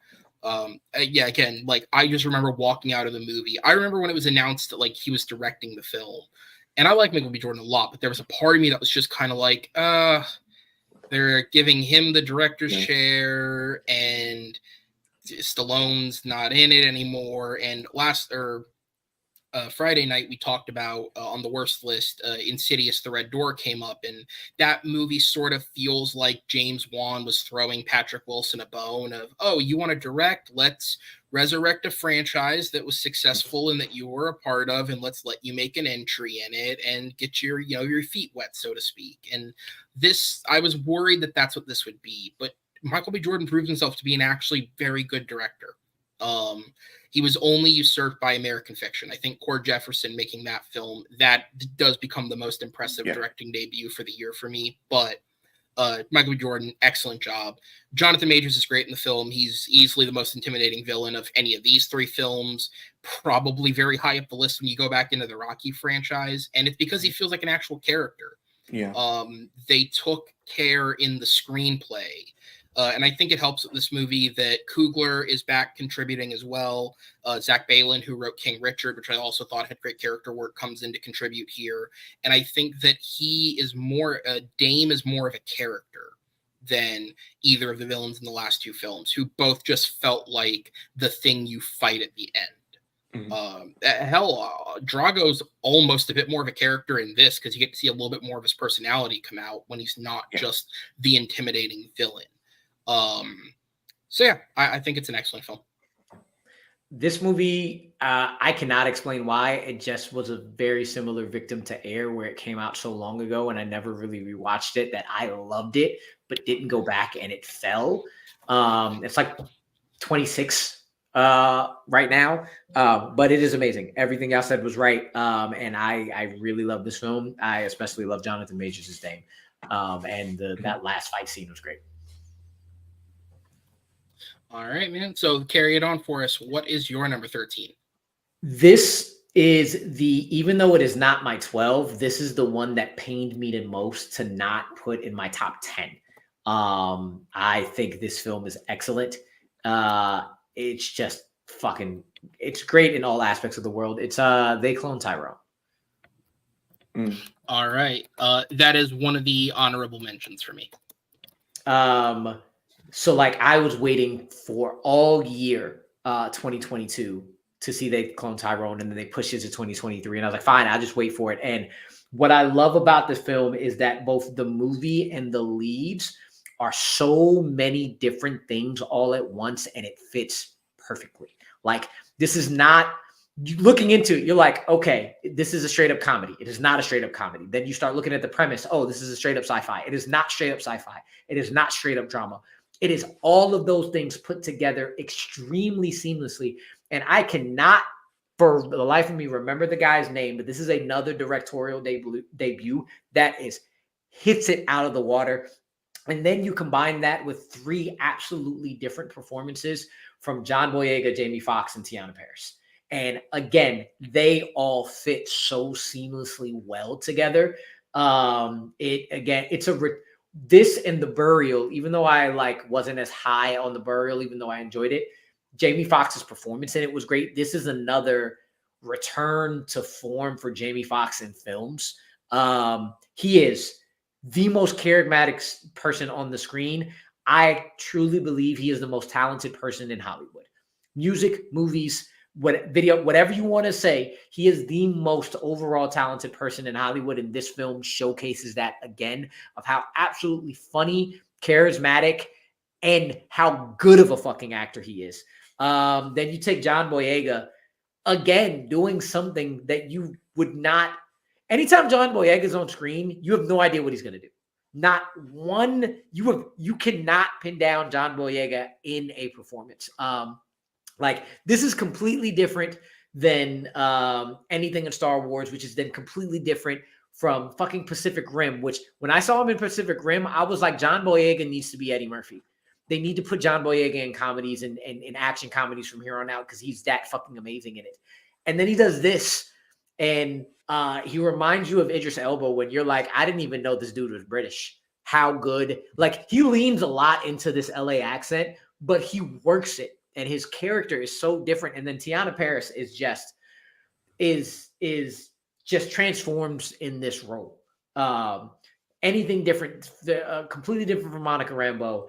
And again, holds her own against 2 powerhouses like Jamie and John, and at parts surpasses them. But then you add an extremely hilarious, thrilling, and out of this world script, directed in a way with the twists and turns. And then, if you're gonna lean into the undercover brother, the white man, and make it serious, you fucking get Kiefer Sutherland. He's one of the guys you get to play the white evil dude.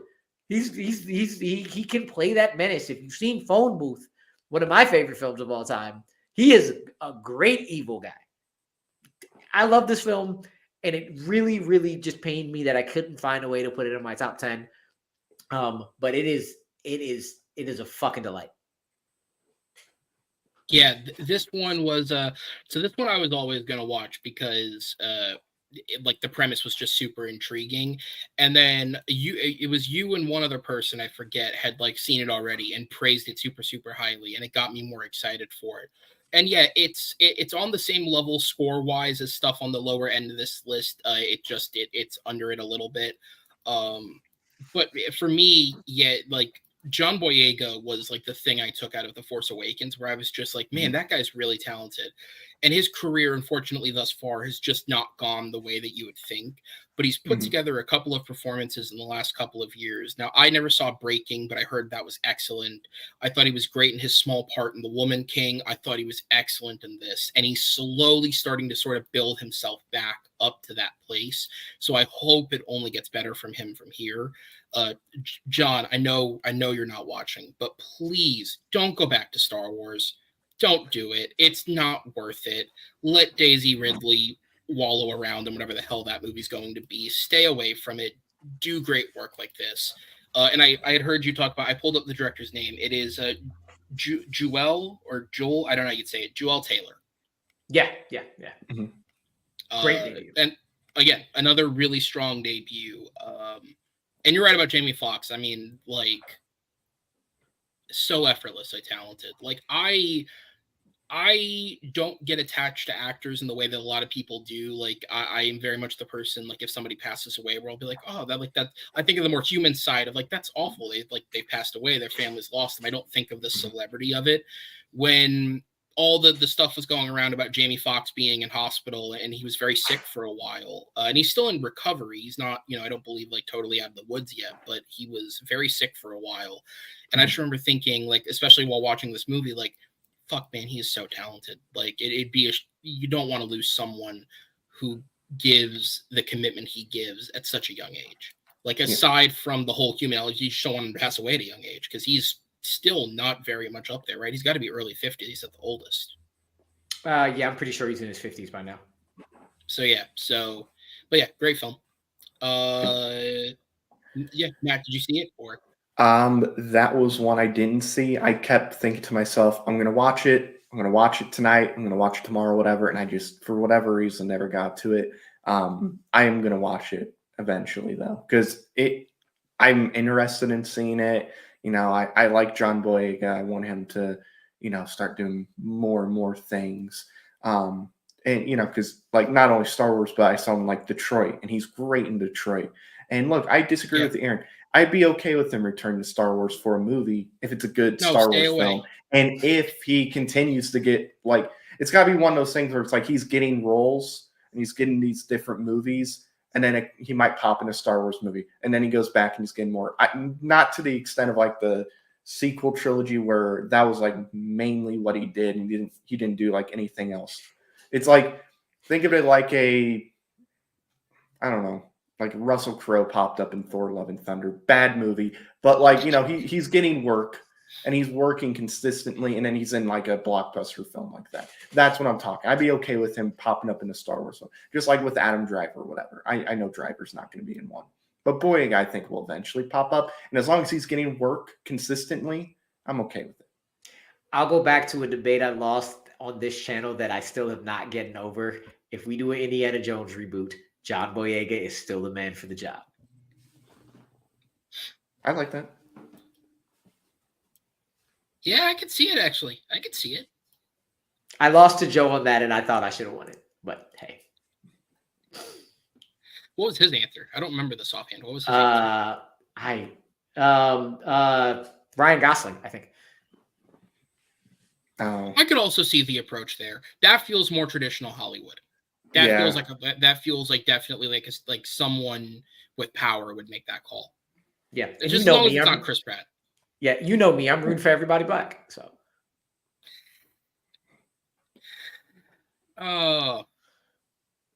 It feels too easy to be like easy transition, but this movie had talented black people. That just feels wrong. Dungeons and Dragons. It did have talented black. Rajon Page is the standout of the film. Rajon Page, yeah. Yeah, I had to go to somebody who actually speaks French to finally get the answer. It is Rajon, like one syllable, basically. Rajon Page. Look, I'm slowly learning French as well, and I don't care if and I don't really know French. I know like a word. Pan is I've logged on to Duolingo. Pan is Italian for bread. Okay, I grew up on Dexter's Laboratory. Omelette du fromage. Always the one thing I know. But I could be I could be fluent in French. I could know everything. I could just like have a 3-hour conversation in French. I'm still gonna call him Raja. It's just that's who he is. Raja Page. That's his name. So man, Dungeons and Dragons. So I know it seems weird that I just talked about how Turtles was the most fun film of the year, and then I put this above it. Because I think this actually has something more going for it than just being a really, really fun film. In terms of, in a year certainly where Marvel and DC struggled, I think when we're talking about big action blockbusters, this was easily the best written one of the year. And you put that down to John Goldstein, John Francis Daley, Chris McKay, who I did not know until looking up the film, actually contributed to the screenplay as well. This movie is so much fun. I've never personally played a full game of D&D, but I've seen videos here and there of different people, and I know people who have done it, and everyone who has says this feels like a literal movie adaptation of the idea of playing a game over. And they even talked about how they developed the characters by playing a game of D&D. Like, they actually sat down and played a game and sort of developed some of the character work that way. And you can feel it, man. It's just so genuine. It is fun. The actors are having a ball in this. No one's giving their career best, but goddamn, are they having fun with this movie? Chris Pine is a great lead. Hugh Grant is a great villain. I love this new phase of Hugh Grant's career where he is just showing up in the weirdest shit. It started with The Gentleman, where he's playing like this weird, like flirty with Charlie Hunnam guy. Like, the whole thing was odd, but he's so good, and he's just continued to pick weird shit, and I love it. Then he's going to be in the Pop-Tart movie or whatever as Tony the Tiger. I can't wait. Playing Tony the Tiger. He's playing Tony the Tiger. I think he's just playing the guy in the suit of Tony the Tiger. But there's a photo with like Jerry Seinfeld kind of standing next to him, and you have Hugh Grant in the costume holding the thing. I love it. I love what he's doing. And of course, Oompa Loompa, he you know, like, and he doesn't care. He will just talk shit about the movie. He's like, look, I don't care how good this movie is. It was not worth it to make this movie. It was not. I was super uncomfortable. And I was gonna say, sorry, the movie, the action set pieces were great. Yeah. Like, this movie was one of the biggest surprises of the year, because quite frankly, I wrote this off as like, you know, it's going to be an adaptation of something that's going to bomb, it's going to fail, it's not going to be good, everyone in it's going to be embarrassed they were a part of it. It did fail, it didn't really do very good, but it's a great film that no one should be embarrassed to be a part of. I do hope that I forget who distributed it, but I do hope they take a chance on it and make a second one, because I think the word of mouth was so strong that I hope people would be encouraged to go see a second one. I know they're doing a streaming series, but I don't know. I also don't think them to do it. I also don't think Ross and Marshall Thurber is anywhere near as talented as these two guys, so we'll see. But yeah, it's such a fun surprise when I saw it, man. Like, and even from the jump, the whole bit with the bird guy at the start, and then I forget his name. Jonathan. Come on, Jonathan. And then Jonathan, not Jonathan. Jonathan. You gotta get it right. Jonathan. Yeah, the whole just from the jump, it's like, this is engaging, this is funny, the characters are great. Yeah. I said at the time, I've seen it a second time, I still stand by it. The one weakness for me is Michelle Rodriguez. I just don't think this is one of her better performances, certainly. I just don't find her to be that engaging an actress. And so in something like this, I do think it is one of her better performances. Certainly it's better than whatever Fast and Furious movie you want to throw out there, or Avatar, where she is just well out of her depth. I think this is the type of role that can work for her, but I just don't find her to be the most engaging actress. I think I would have been engaged more in the character had someone else been doing it. But that said, she's not awful by any means. It is certainly one of her stronger ones. Yeah. I absolutely love this film. I don't care how much it bombed. They need to make a sequel. Like, this is a movie that deserves sequels upon sequels upon sequels upon sequels. Chris Pine is a great fucking lead. He's probably the best Chris out there. I love Evans, but Chris Pine can do like no wrong in anything. He was acting wise, yes. Yeah. He can do everything. Like, if you just remember, he was the psycho in Smoking Aces. Like, if you don't remember that, like, that is him completely doing something different. It is just pure fun, pure entertainment. Regé-Jean Page is absolutely hilarious. I think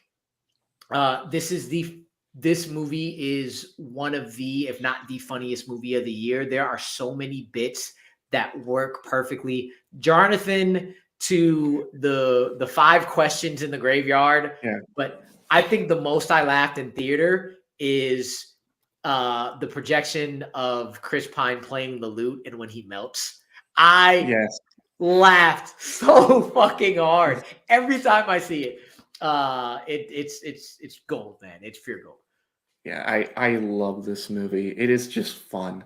This is just a fun movie to watch. The whole Jonathan thing is so good. It's like they're going through the story of how they got there, and Chris Pine's like, and then, lost my wife, and it's really sad, but I think it would be even sadder if Jonathan was here. And he kept trying to bring him up, trying to do it. And then it's all part of the plan to like escape, and they like tackle him so they can so he can try to fly and they don't like fall. And as they jump out, it goes to the woman, she's like, "We were gonna pardon you." And it's like, oh, he went through that whole thing for nothing. That was great. The face melting thing was great. The graveyard thing. And I was gonna say was so funny. with Jonathan, they even bring it back at the end with Hugh Grant trying to do the same thing. Yeah. And they've boarded up the window. It's so good. I absolutely love this movie. I hope we get a sequel. This is one of those movies that I wish people would have put aside the fact that this is a Dungeons and Dragons movie and just would have went to see the movie, because I think that's why it bombed, because it's a Dungeons and Dragons movie. The branding, partially. I think it's the name. I think that's exactly why. Raja is going to be a star. He's going to be a superstar, I think. He was in Bridgerton, and I know people loved him in that, and then now he's in this. I think he should be a star. Whether he is, I don't know, but he should be. I should say, because I used the horrible transition of talented Black actors into this film, Justice Smith, who I actually really like. I remember I've heard the movie's not the best from people who have seen it, but the upcoming sequel, Society of Magical Negroes or whatever it is. I want to see it. I hope it's good. I like when I saw, he's leading something, and then saw the premise, David Allen Greer. I'm like, I'm on board. I've not heard the best word of mouth on it, which kind of sucks. Man. But I like Justice Smith. Mm-hmm. I've liked him in almost everything I've seen him in. I remember even back Paper Towns, if anyone remembers that. He plays one of the friends. Like, I just think he's a really, like, he's maybe not always the strongest leading man, but I think he's great in ensemble scenarios.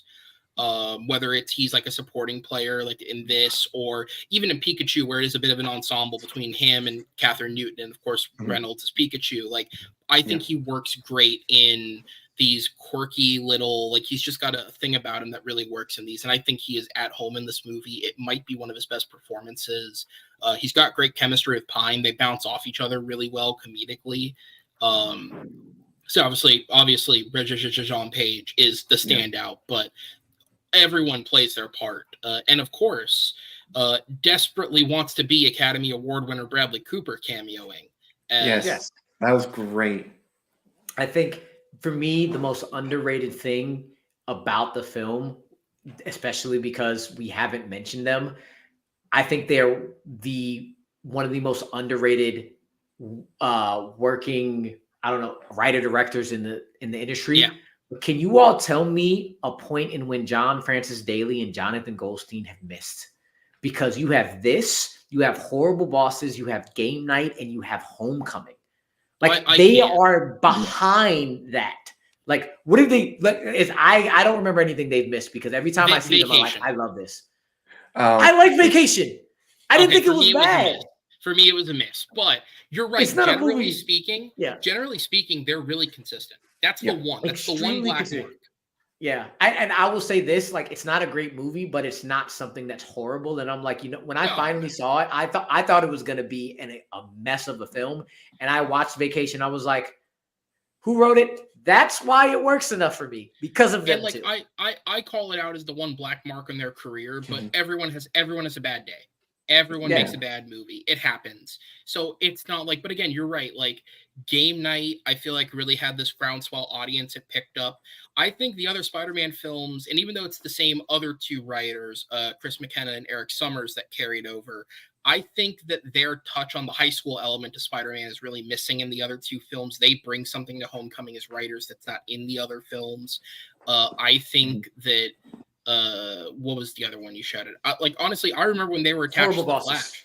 Horrible Bosses is great. Yeah. I remember when they were attached to the Flash, and like, I've seen the Flash. It should have been them. And I've seen the films they've made. It should have been them. They would have done it great. Like, they are, to me, especially if Lord and Miller are going to choose to stay in the realm of animation going forward, they are picking up the baton that I thought Lord and Miller would carry. Because Jump Street set them up to be this really great comedic directing duo. Solo didn't work. They seem to be more comfortable sticking to these more collaborative animation films. That's totally fine. They're making great stuff. It's not just Spider-Verse, Mitchell's versus the Machines, also excellent. So I'm cool with them sticking in that if they want to. These guys have sort of taken that place, and I'm more than happy to see them go forward doing it. Shout out to the little kid from Freaks and Geeks. Keep going, man. And the saddest death in all of Bones, because I also love that show. Oh yeah, wasn't he? Yeah. Yeah. When he died, I was broken. It hit me. Also, I like Solo. I never not say that. Yeah, I like Solo. I like Solo as well. Oh yeah, it's fine. I just mean it didn't work out for them. Yeah. Solo is the most original trilogy feeling Star Wars movie that we've gotten since Disney's taken over. It feels like it fits with the original trilogy more, just the tone and everything. So yeah, I had a blast with that. All right. Well, I've just realized the time we've been going. So Yeah. I hope you're still with us. Listen, we're having a good time. So I hope you're still with us, still enjoying the conversation. We are at our top of the list, the number 12s. So with that said, Matt, actually, I know what it is, but what is your number 12? I'll fly through because we are at the 3-hour mark, which I didn't think we'd go that long. We're here still. Let's do it. But man. hey, we're doing it. My number 12 is Fair Play. You know, saw that, January during Sundance, and at the time I thought it was going to get Oscar nominations because I thought it was a brilliantly written film, just really good script. Alden Ehrenreich is fantastic in this movie. I thought, he's going to get nominated for supporting actor because he's great in this movie. He's so good. And then Phoebe Denver, like I didn't watch Bridgerton, but I knew people liked her in Bridgerton, and what a performance by her. Like, she's phenomenal in this film. And I was like, look, if anybody's going to get nominated, it's going to be her because she's so good in this film. Yeah, I know it's a remake, essentially, right? I know it is, but still really well written, beautifully acted, just, like, it's that, like, I don't know, not Wall Street, kind of Wall Street drama type movie, where you have Alden Ehrenreich and he's like, yes, I'm going to be promoted. I'm going to be one of the top dogs. Oh no, it's not me. It's actually the girl I'm seeing secretly. And she ends up taking over. And then you see this whole like jealousy vibe from him. It's like, okay, that was supposed to be me. Why is it not me? And it drives him crazy. And it ends up, getting to a point where, it will ruin their relationship potentially. But yeah, they both have great chemistry in this film. It's funny at times, I think. And I can't remember the director's name, but she does a great job directing. Chloe DeMont. Yeah, she has a great job directing. So Fair Play, absolutely love it. Yeah, this is in like my 36 or some shit like that. But you had it on your top. Just keeps growing. Yeah. I told you, there's so many fucking films in this year. No, So, it made my 22. I decided to go with it. It's, you're right. I genuinely, again, doing the Oscars assessment of like, what would I nominate if I was picking last night? I would have put, I don't quite think, I considered Ehrenreich a lead. I think they're co-leads. So I would have put him in lead. He doesn't quite make it for me, but certainly I think she is one of the best actresses of the year. Seeing this movie finally made Bridgerton make sense because obviously I'd seen Rajan Page and things by this point. So I was like, okay, I get why people like him, but I'd never seen her in anything else. So seeing her in this was like, now I get it because my parents have watched Bridgerton. So I've like walked through the living room and seen it on TV, but there's so much sex in that show that I've basically only seen the sex because just statistical odds it's going to be on when I walk in. Yeah. And I was just kind of like, I don't understand the appeal to this, but seeing both of them act, I understand how they can be engaging leads. And I also understand why the show's had diminished returns since they've left. But with that said, she is the star of this movie. She is great. Both of them deliver great layered performances. I'd also shout out Eddie Marsan as the boss. He brings the other element this movie needs of just an asshole, right? They're horrible to each other, and this is an escalating issue that's developing. But he's just the asshole in general, and he's the thing you can sort of hate. But yeah, no, the movie's just, it's a lot of it is fun for what it is. It's actually really fun. The dialogue's really snappy. And it is a relatable situation, right? Because I feel like if any of us were to be put in this situation, obviously the whole, like, there is a slight bit of sexism and all of that. You'd like to think that wouldn't be involved, but the thought of, if you thought you were guaranteed this thing and then it goes to the person you're with instead, how would you deal with that emotionally? It probably wouldn't go very well. It's why they often say don't date somebody in the workplace, because it doesn't generally work out. And this is a great portrayal of that. Yeah. I got to see this movie in theaters in a screening, and I was glad I did. Like I said, it just, again, just great year, but everything y'all said, I really, really enjoyed Fair Play and wouldn't have been surprised if it did sneak in somewhere for the Oscars, but it didn't, but it is definitely a great watch. Netflix, go ahead and see it. It's great. Yeah. Yeah. Say, I mean, I was reading some of the reviews that people would put on Letterboxd, and this one kind of described it perfectly, just with Alden Ehrenreich and Phoebe Dynevor, where it's Noah Baumbach and Greta Gerwig after White Noise flopped and Barbie broke records. It's like, yeah, okay, that's kind of funny. I was like, it's not as extreme, but do you think Noah sits at home and was like, I was a part of that. I wrote the script. Yeah, I wrote. I'm an equal part of this. Yeah. You know what? I am all for that. I am all for that because I cannot stand Noah Baumbach films at all. I hate them. I hate Not them. A Marriage Story guy? I loathe the fuck out of that film. Loathe it. Oh my gosh, I hate that film so much. But anyway, on to a film I love and a franchise I love. Yes. I am rewatching Mission Impossible right now. I have rewatched those films so much. And damn it, the enjoyment of that entire franchise doesn't diminish ever. Like, I am rewatching it and I am so excited. You okay? Whoever's over there? Whatever's happening over there. Where I live right by the gymnasium, because we have like a basketball court in our apartment, and above me it's a pickleball thing. Well, there so you go. Like you'll hear people play pickleball from time to time. I don't know what they dropped, but something fell.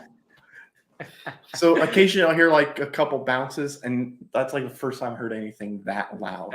Just damn. Like fall. It's like, is somebody the roof falling? threw their to the ground in anger. They're Probably. like, fuck this. Yeah, like something. If they had a rack, it was made of metal or something, because that was loud. Man.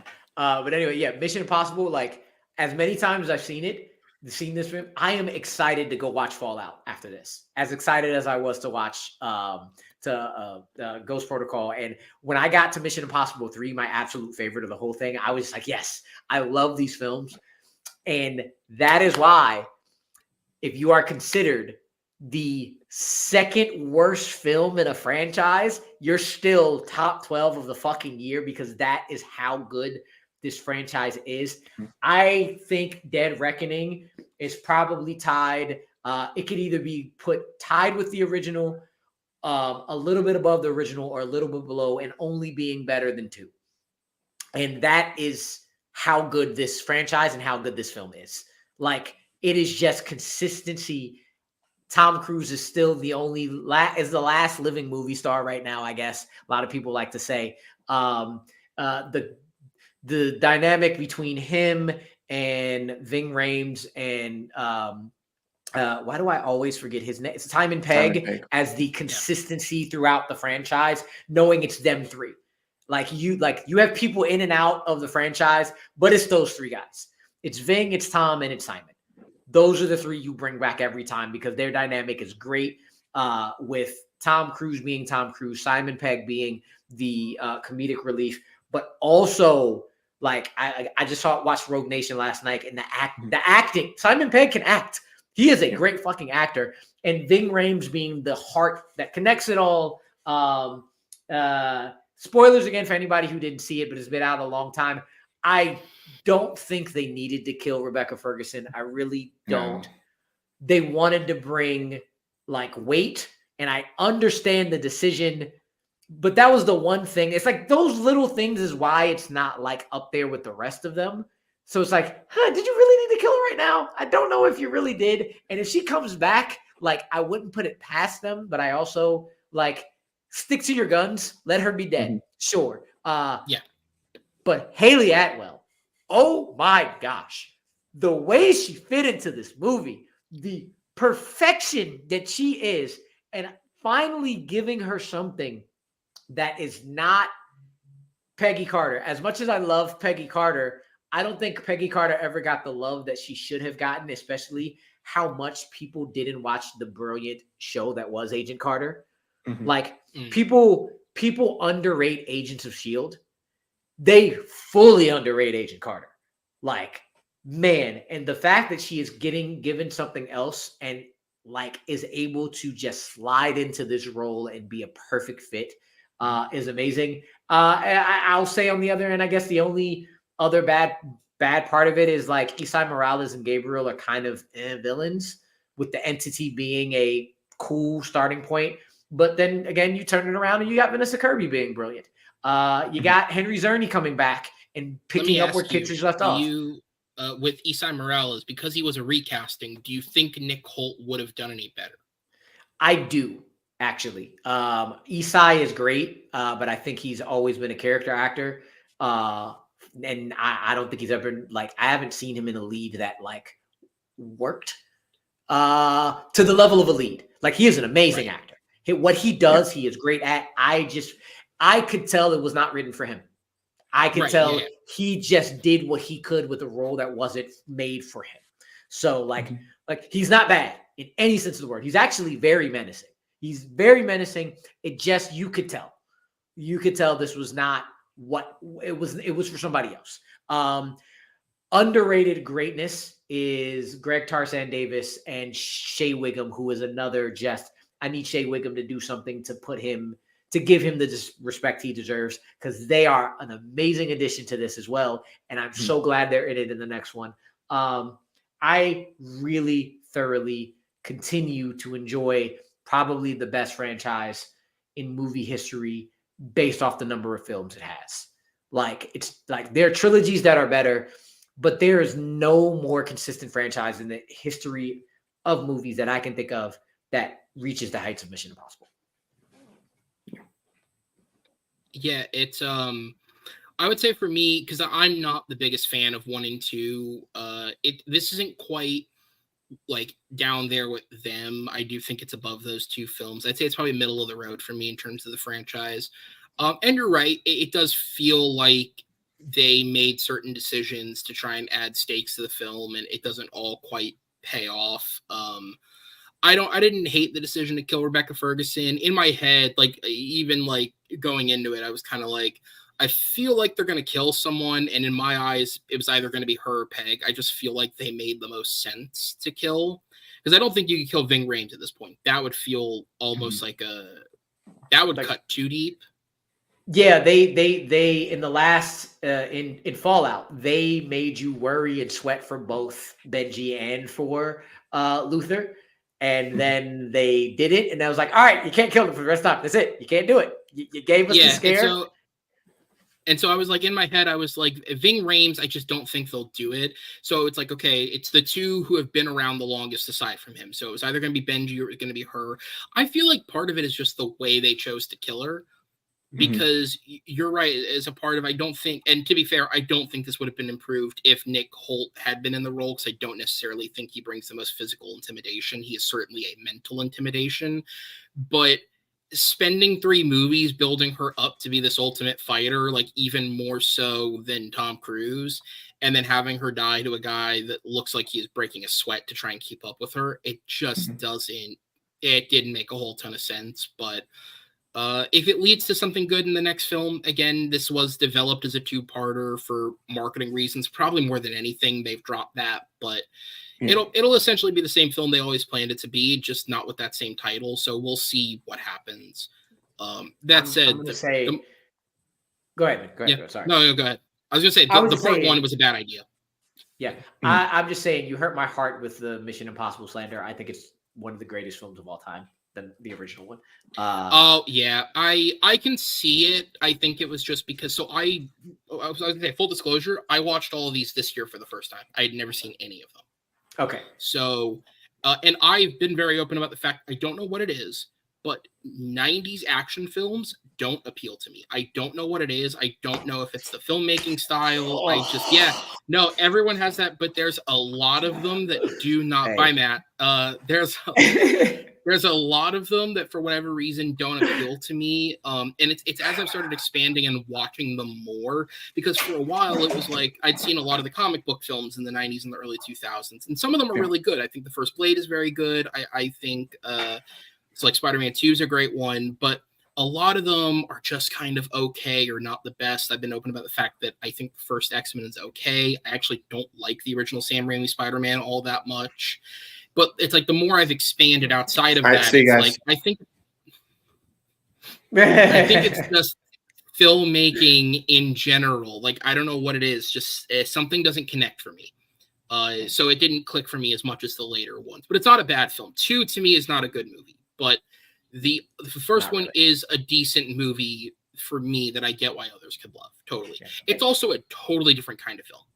It is 100%. It's so different. Before I pass it off the mat, I could not go on without mentioning how fucking badass Palm Clementif is as Paris. Yes.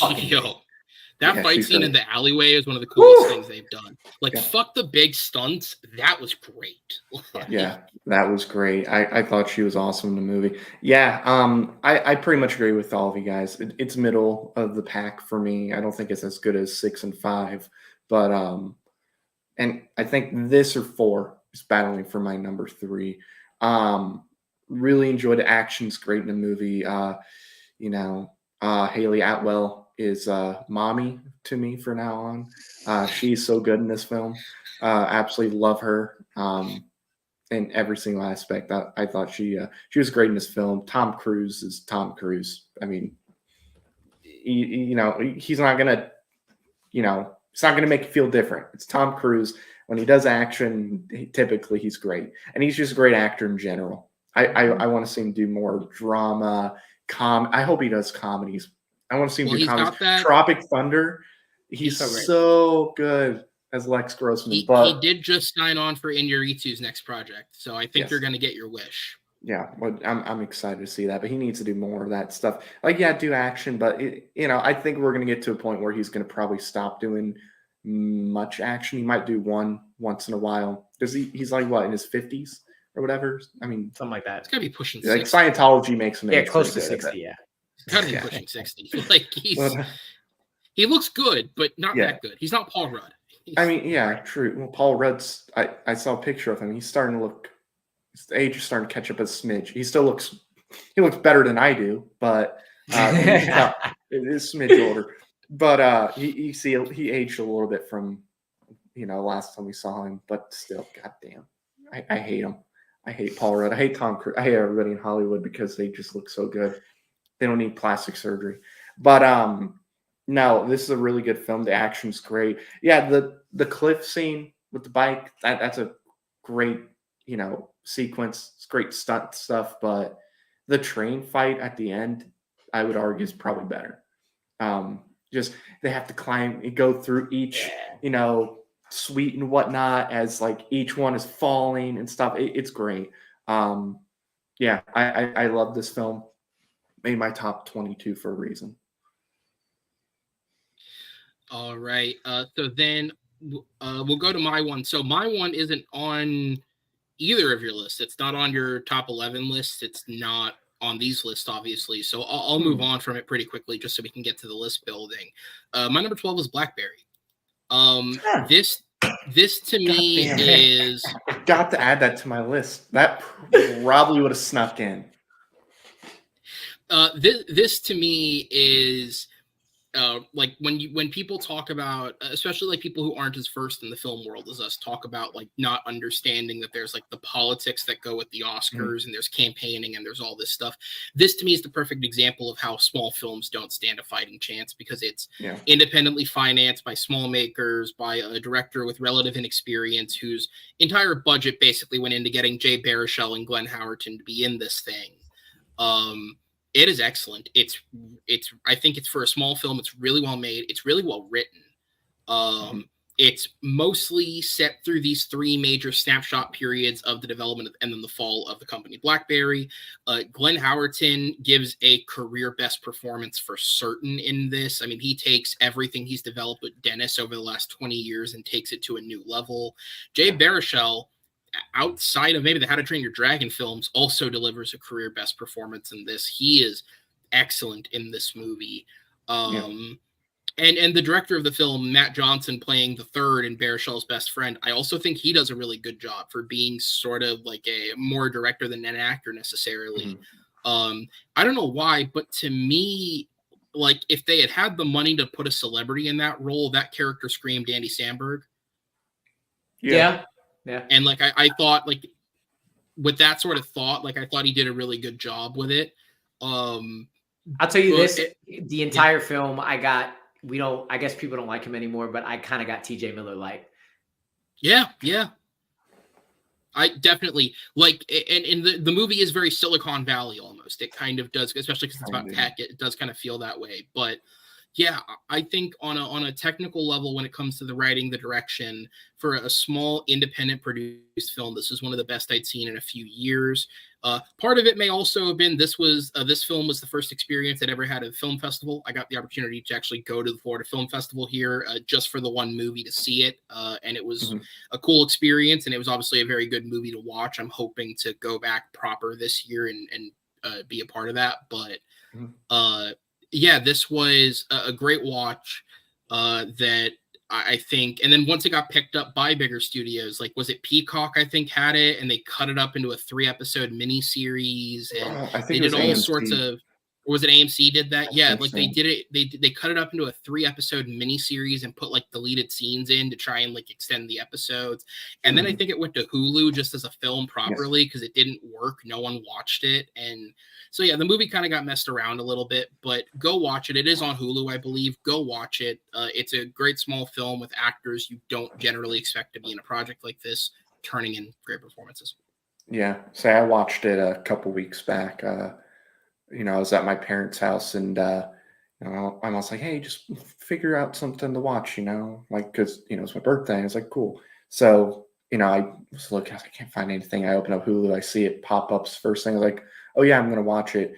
And my mom goes from like making like cake and food and stuff, and she's doing that to the point where she's sitting down and watching a movie, because even she was starting to get invested, even though she was trying to like get dinner made or whatever. And then like you have Glenn Howerton's on screen, freaking out, yelling. And then halfway through the movie, my mom's like, how is he still alive? How is this guy alive? Like, how did he not have a heart attack by this point? Because he's like going nuts. And then like there's that scene where he's like threatening to buy the entire NHL league, where he's like, I will buy it and all this stuff because he can't have a team or a suite or whatever. But yeah, it's a really good movie with really good performances. And I wish it would have gotten a bigger release, because I mean, I live in a small town in Indiana. I have to like travel to like Chicago or to Fort Wayne or to Indianapolis to see smaller movies like this.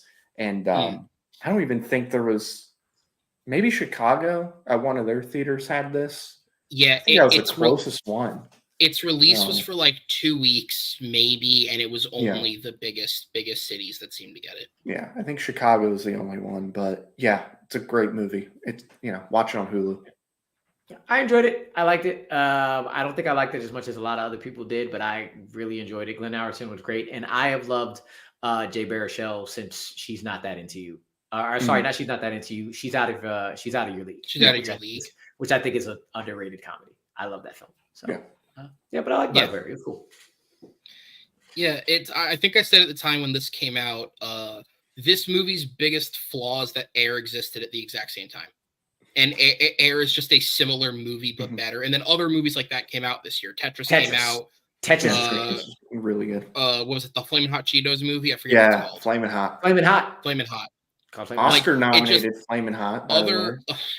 Diane Warren. Other films like that existed this year that had a bigger scale, bigger backing, so it went underseen. But yeah, this really was the year of product biopics. Weird subgenre to spurn up. Most were good. Yeah, There wasn't really. It's not. The Beanie Baby one wasn't the best reviewed. Yeah, that was it though. All the others were So, good. At anything least good. else, or are we ready to do this list? I think we're ready. You still doing All right, honorable mentions?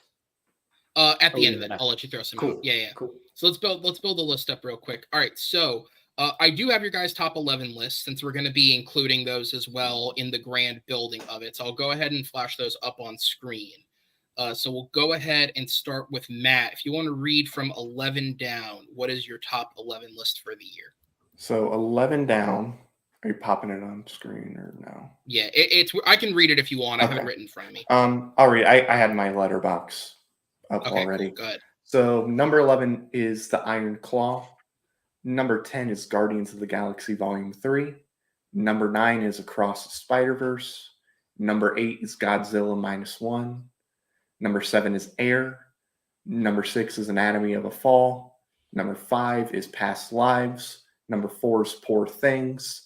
Number 3 is The Holdovers. Number 2 is American Fiction. And number 1 is Oppenheimer. All right, and then Amaru, do you want to read yours out as well? Yeah, I will. Godzilla -1 probably should have been in there somewhere, probably in this top 11 too, and I forgot about it. But hey, again, that's how good this fucking year was. I had to pull it up on Twitter, the order, because again, my order switches every time I think about it, but I made a decision and did this. My number, which one was 11? Where Rustin. is it?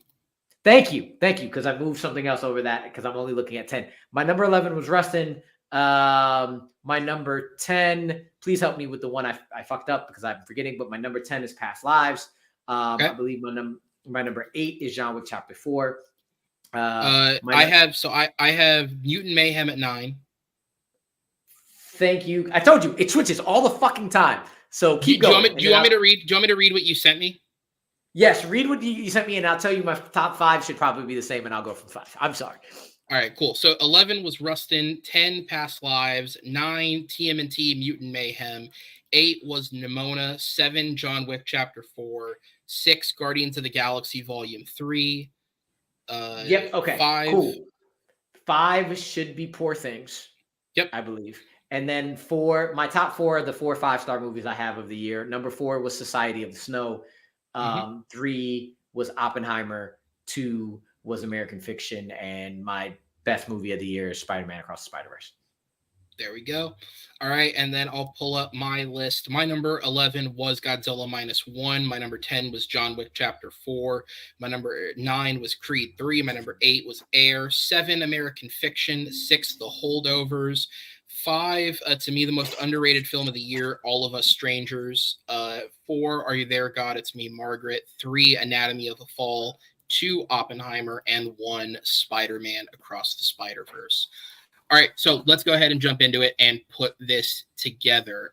Nope, that's me on full Just screen. you.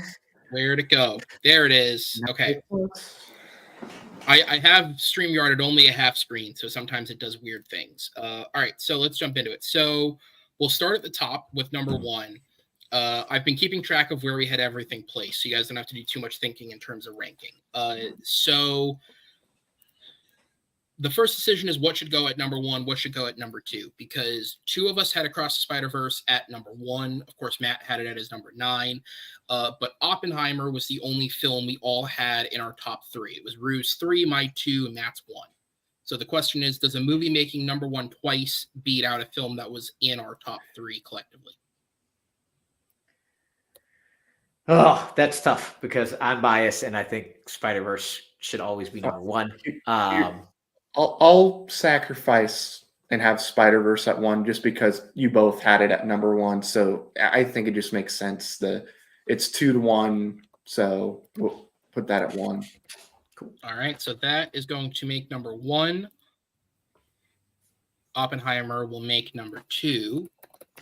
American Fiction is the definitive number 3 because it was both of your number 2s.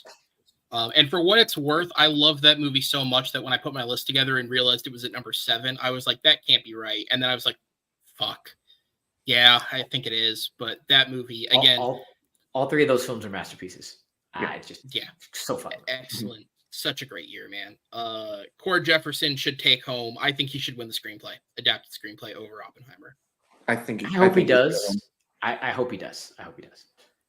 All right. So then next up, we have. Let me make sure I don't get myself tripped up here. All right. So we got 5 films that are all sort of in or around each other. So we'll sort of take turns deciding what goes where. So we have Anatomy of a Fall, Poor Things, Air, John Wick, and Past Lives, all of which are on 2 of our top 10s, and then the other person had it within their top 20. Or top 22. So I'll go ahead. I'll give, since Matt sacrificed with the number 1, I'll give you the benefit first. Which one do you think of those should go in 4th? Anatomy, Poor Things, Air, John Wick, or Past Lives? I would say Poor Things, personally. It's kind of what I would lean towards out of those. Okay. I am good with that. All right. And then Rue, I'll give you the say on 5. Even though I'm the one that has it lowest on the list, I think Anatomy of a Fall deserves to be a 5. All right. So Anatomy of a Fall is going to go there. Then of the others that are there, we have Air, John Wick, and Past Lives. You know what? I'm going to put Past Lives at 6 because of those 3, Matt did have it at number 5. The others were all underneath the top 5. So I feel like logistically that just makes the most sense. And then I'll throw it to you guys to sort of decide it out. We have Air and we have John Wick, both at pretty similar placings all around. What should go at 7? What should go at 8? I feel like me and Matt both had John Wick higher than Air. I had Air. Or am I wrong? I had Air 7 and John Wick at 14. Oh, never mind then. Never mind then. Where did you have Air and John Wick, Air? I had Air. Oh, sorry. I had Air at 8. I had John Wick at 10. Air it is then. Air. Okay. All right. So Air will make 7. John Wick makes number 8. All right. So then because all the others that are left are, we each have the 3 of them, but they're lower. I'm going to switch over real quick and go to the films that 2 of us had in our top 11, but the third person didn't. And these are all pretty straightforward. So Matt and I both had the holdovers high up. It was Matt's 3. It was my 6. So that's going to go at number 9. Good with that. And then Matt had Guardians at 10. Rue had it at 6. So that's going to take number 10. My brother has jokingly been giving me shit all year because that movie is it's in his top 10 for sure. He says I'm a monster for not having it on my top 20. So there's your vindication. It made it. And then Godzilla -1 was Matt's 8 and mine 11. So that's also going to make it. And Rue obviously spoke up. And it should be somewhere. And I just forgot about it because I saw it really late and only once. But that fucking thing is amazing. Mm-hmm. So you're good. So that'll make number 11. So then we'll go back over to the 3 we have in common. The first one, I'm going to put Are You There, God? It's Me, Margaret, because it's my 4. Mm-hmm. And then I'll let you guys decide the other 2. So we have Mission Impossible Dead Reckoning and Dungeons & Dragons Honor Among Thieves, both pretty high up there. Ooh, shit. I love them both. I do. I would personally say Dungeons & Dragons because I think it reached higher than it thought it was, and MI was lower than we thought it would reach. That's okay, fine. I'm good with that. Yeah, I'm good with that. Say, I'm good. I mean, I think Mission Impossible is the better movie, but I think when you look at like what's the most enjoyable, the more fun, it's definitely Dungeons and Dragons. And like you said, I think just because of how high of expectations we had for Mission Impossible, even though it's a really good movie, didn't quite get there. Yeah. Dungeons and Dragons far surpassed, I think, my expectations going into it. So yeah, I'm good with putting Dungeons and Dragons before Mission Impossible. Logic. Yes. All right. So then we have the next set of films. I have 3 films here that were all at about a similar placement on at least 2 of our lists. So I have Creed 3, which was my 9, Matt's 13. I have TMNT, which was Rue's 9, my 14. And then Nimona, which was Rue's 8, my 21. It averages out there to be all about the same placing.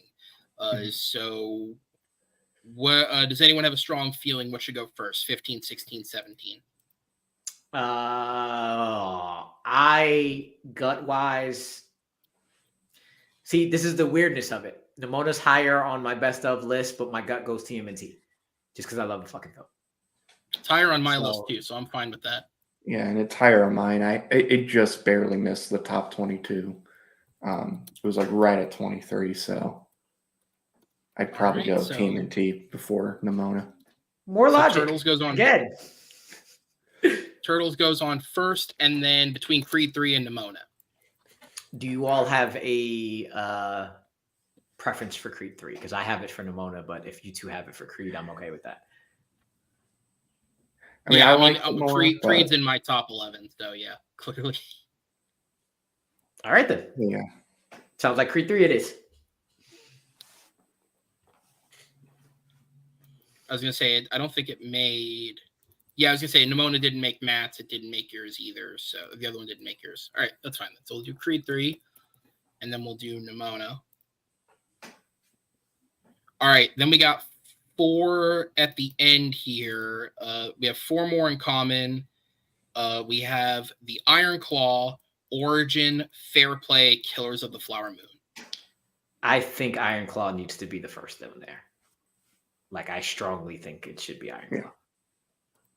All right. Yeah, I agree with that. All right, the Iron Claw goes on next. So if we're going to do that, then I'm going to vouch for Origin to go next. Yeah. So I haven't seen it yet, but I'm cool with that. All right, so that's between Fair Play and Killers. What gets the higher spot? I would go Fair Play. Just because I feel like it.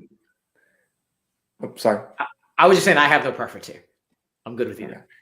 I would say Fair Play because I feel like while I think Killers is great, I think it's a bit too long. Leo's good, but can be distracting with some of his decision making, or Scorsese's, whoever decided the stupid jaw thing is something they should do. And Fair Play, I think, is just it's smarter written. I think the actors all fit in better in their roles than in Killers, even though Lily Gladstone gives a better performance than anybody in Fair Play. I think Fair Play does more with what it's given and the runtime it has. All right. So then with that, we had 1 spot left, which was number 22. We are out of things that we had in common. So that means it's going to go to the highest film remaining that didn't make the list, which will be Amaru's number 4, Society of the Snow. Hey, it's a brilliant, it's a masterpiece of a fucking film. And a lot of people just have not seen it. Yeah, that's one I was going to watch probably tonight or tomorrow before the Oscars. It's like one of the last. Netflix just had like so many films that were in there for like 1 or 2 nominations. They didn't have anything that really fully dominated, but they had a lot that were like sniping in there. And they felt like Maestro was the one to push. Yeah, I'll say this: Zone of Interest is going to win, which fucking sucks. Yeah. Perfect Days. It is Perfect Days, right? Perfect Days is an amazing film. Society of the Snow should walk away with Best International Film. 100%. That's what I keep hearing. All right. Well, with that said, guys, we have the list built. I'm going to try and do it the same way I did it the other night. So how will we do this? So we're going to count down the list just to get you guys both involved.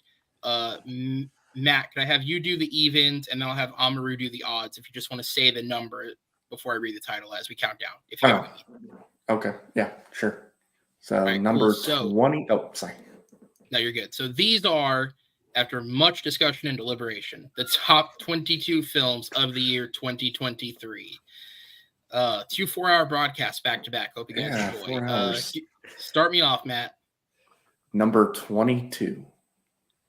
Society of the Snow. First Society of the Snow, number 21. Killers of the Flower Moon. Number 20. Fair Play. 19. Origin. 18. The Iron Claw. Number 17. Nimona. 16. Creed 3. 15. Teenage Mutant Ninja Turtles, Mutant Mayhem. 14. Mission Impossible, Dead Reckoning. My favorite number, 13. Dungeons and Dragons, Honor Among Thieves. 12. Are You There, God? It's Me, Margaret. 11. Godzilla -1. 10. Guardians of the Galaxy, Volume 3. 9. The Holdovers. 8. John Wick Chapter 4. 7. Air. 6. Past Lives. 5. Anatomy of a Fall. 4. Poor Things. Number 3. American Fiction. Number 2. Oppenheimer. And by far the best movie of last year, number 1. Spider-Man Across the Spider-Verse. That is it, guys. We completed it. Real quick, Amaru, if you want to run down any honorable mentions you still had there. Whew, real quick, let's see if that's gonna happen. I'll go backwards and then I'll only give a little bit of talk for the one that was originally on my list until Are You There, God? I loved Plane as an action film. That was fucking great. I also am a Guy Ritchie stan, so Operation Fortune, Rose de Guerre was very, very fun. I don't know if it counted for this year, but it released this year, even though it was talked about last year. A Man Called Otto was very great. I do think All of Us Strangers is probably the one film that should be in Best Picture, even though it's not on my list. Blue Beetle was great. I enjoyed the shit out of it. Missing is just as good as Searching. You mentioned earlier. I also have The Holdovers up there. You mentioned it earlier. Robot Dreams is a very, very, very good animated film.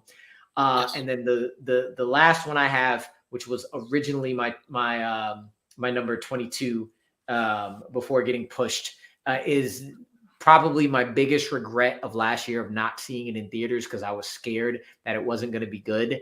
And then I saw it, and then I said, if I would have seen this with other Black people in films, it would have been one of the best theater experiences ever. And that is The Blackening. Fuck, was that film funny, and fuck, was that film well made.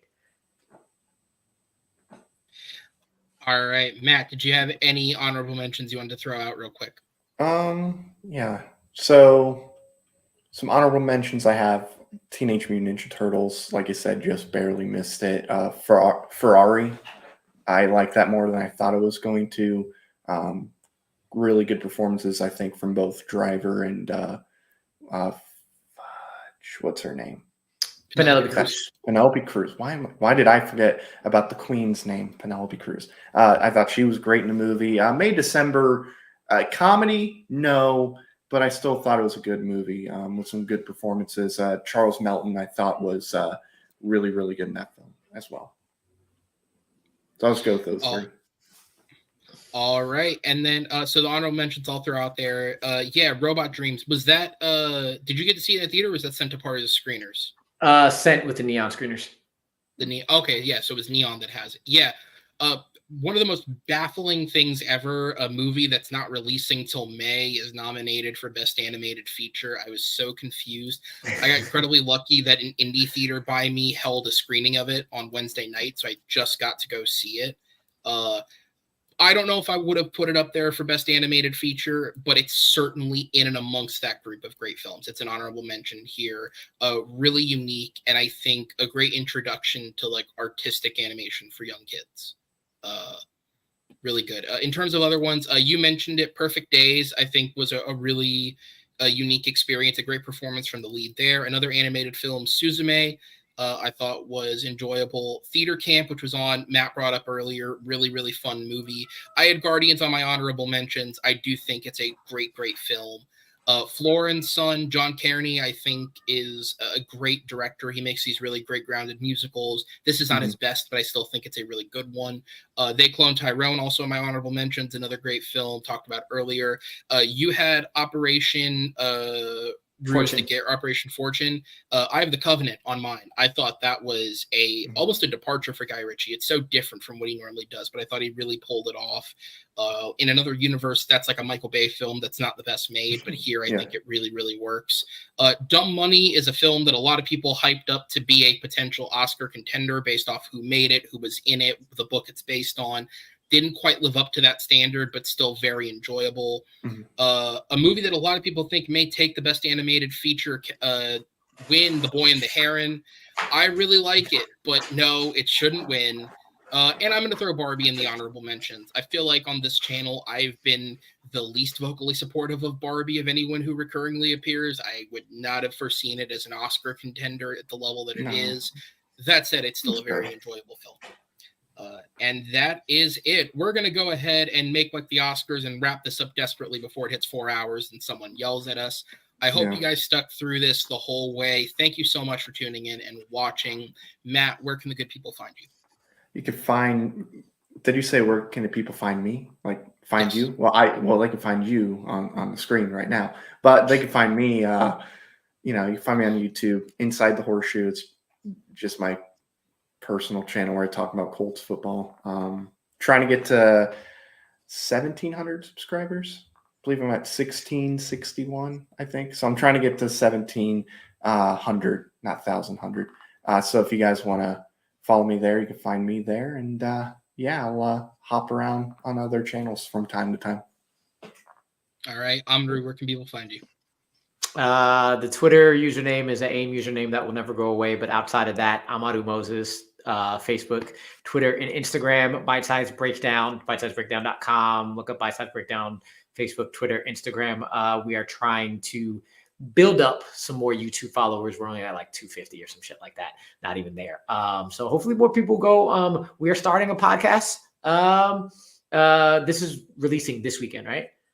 Yes. Aaron? Yeah. It'll come out this Thursday. Shooting Thursday, releasing Friday, hopefully weekly, seeing our faces more. We'll get more people to Bite Size Breakdown as I am ramping back on Gotta Stay, even though it's still happening. We're ramping that up because it's tiring to produce shows, as this man fucking knows. I was this close to being happy that in 4 hours we didn't mention that movie from a legendary director that's animated that should be nowhere near the fucking animated category. But damn it, at least the last one. It was the last one. I'm sorry. I don't like that film. Anyway, thank you for having me. Always enjoyable, even at 4 hours. That's why I do it, because y'all are a great conversation. This was a lot of fun. I hope you guys enjoyed it half as much as we did, although you probably didn't. Thanks for watching. Be sure to check out the Facebook page. I have already multiple episodes banked, so the uploads will be continuous over the next few weeks. I just kind of thought if we're going to do a stretch of uploading episodes, this would be a fun weekend to make the first, and then we can go from there. I already have an episode with Amaru as a part of that bank. We'll also hopefully have him back on in the future because it's been fun to have him on so far. But with that said, guys, thank you for watching. We'll see you later. Till next time. Take care.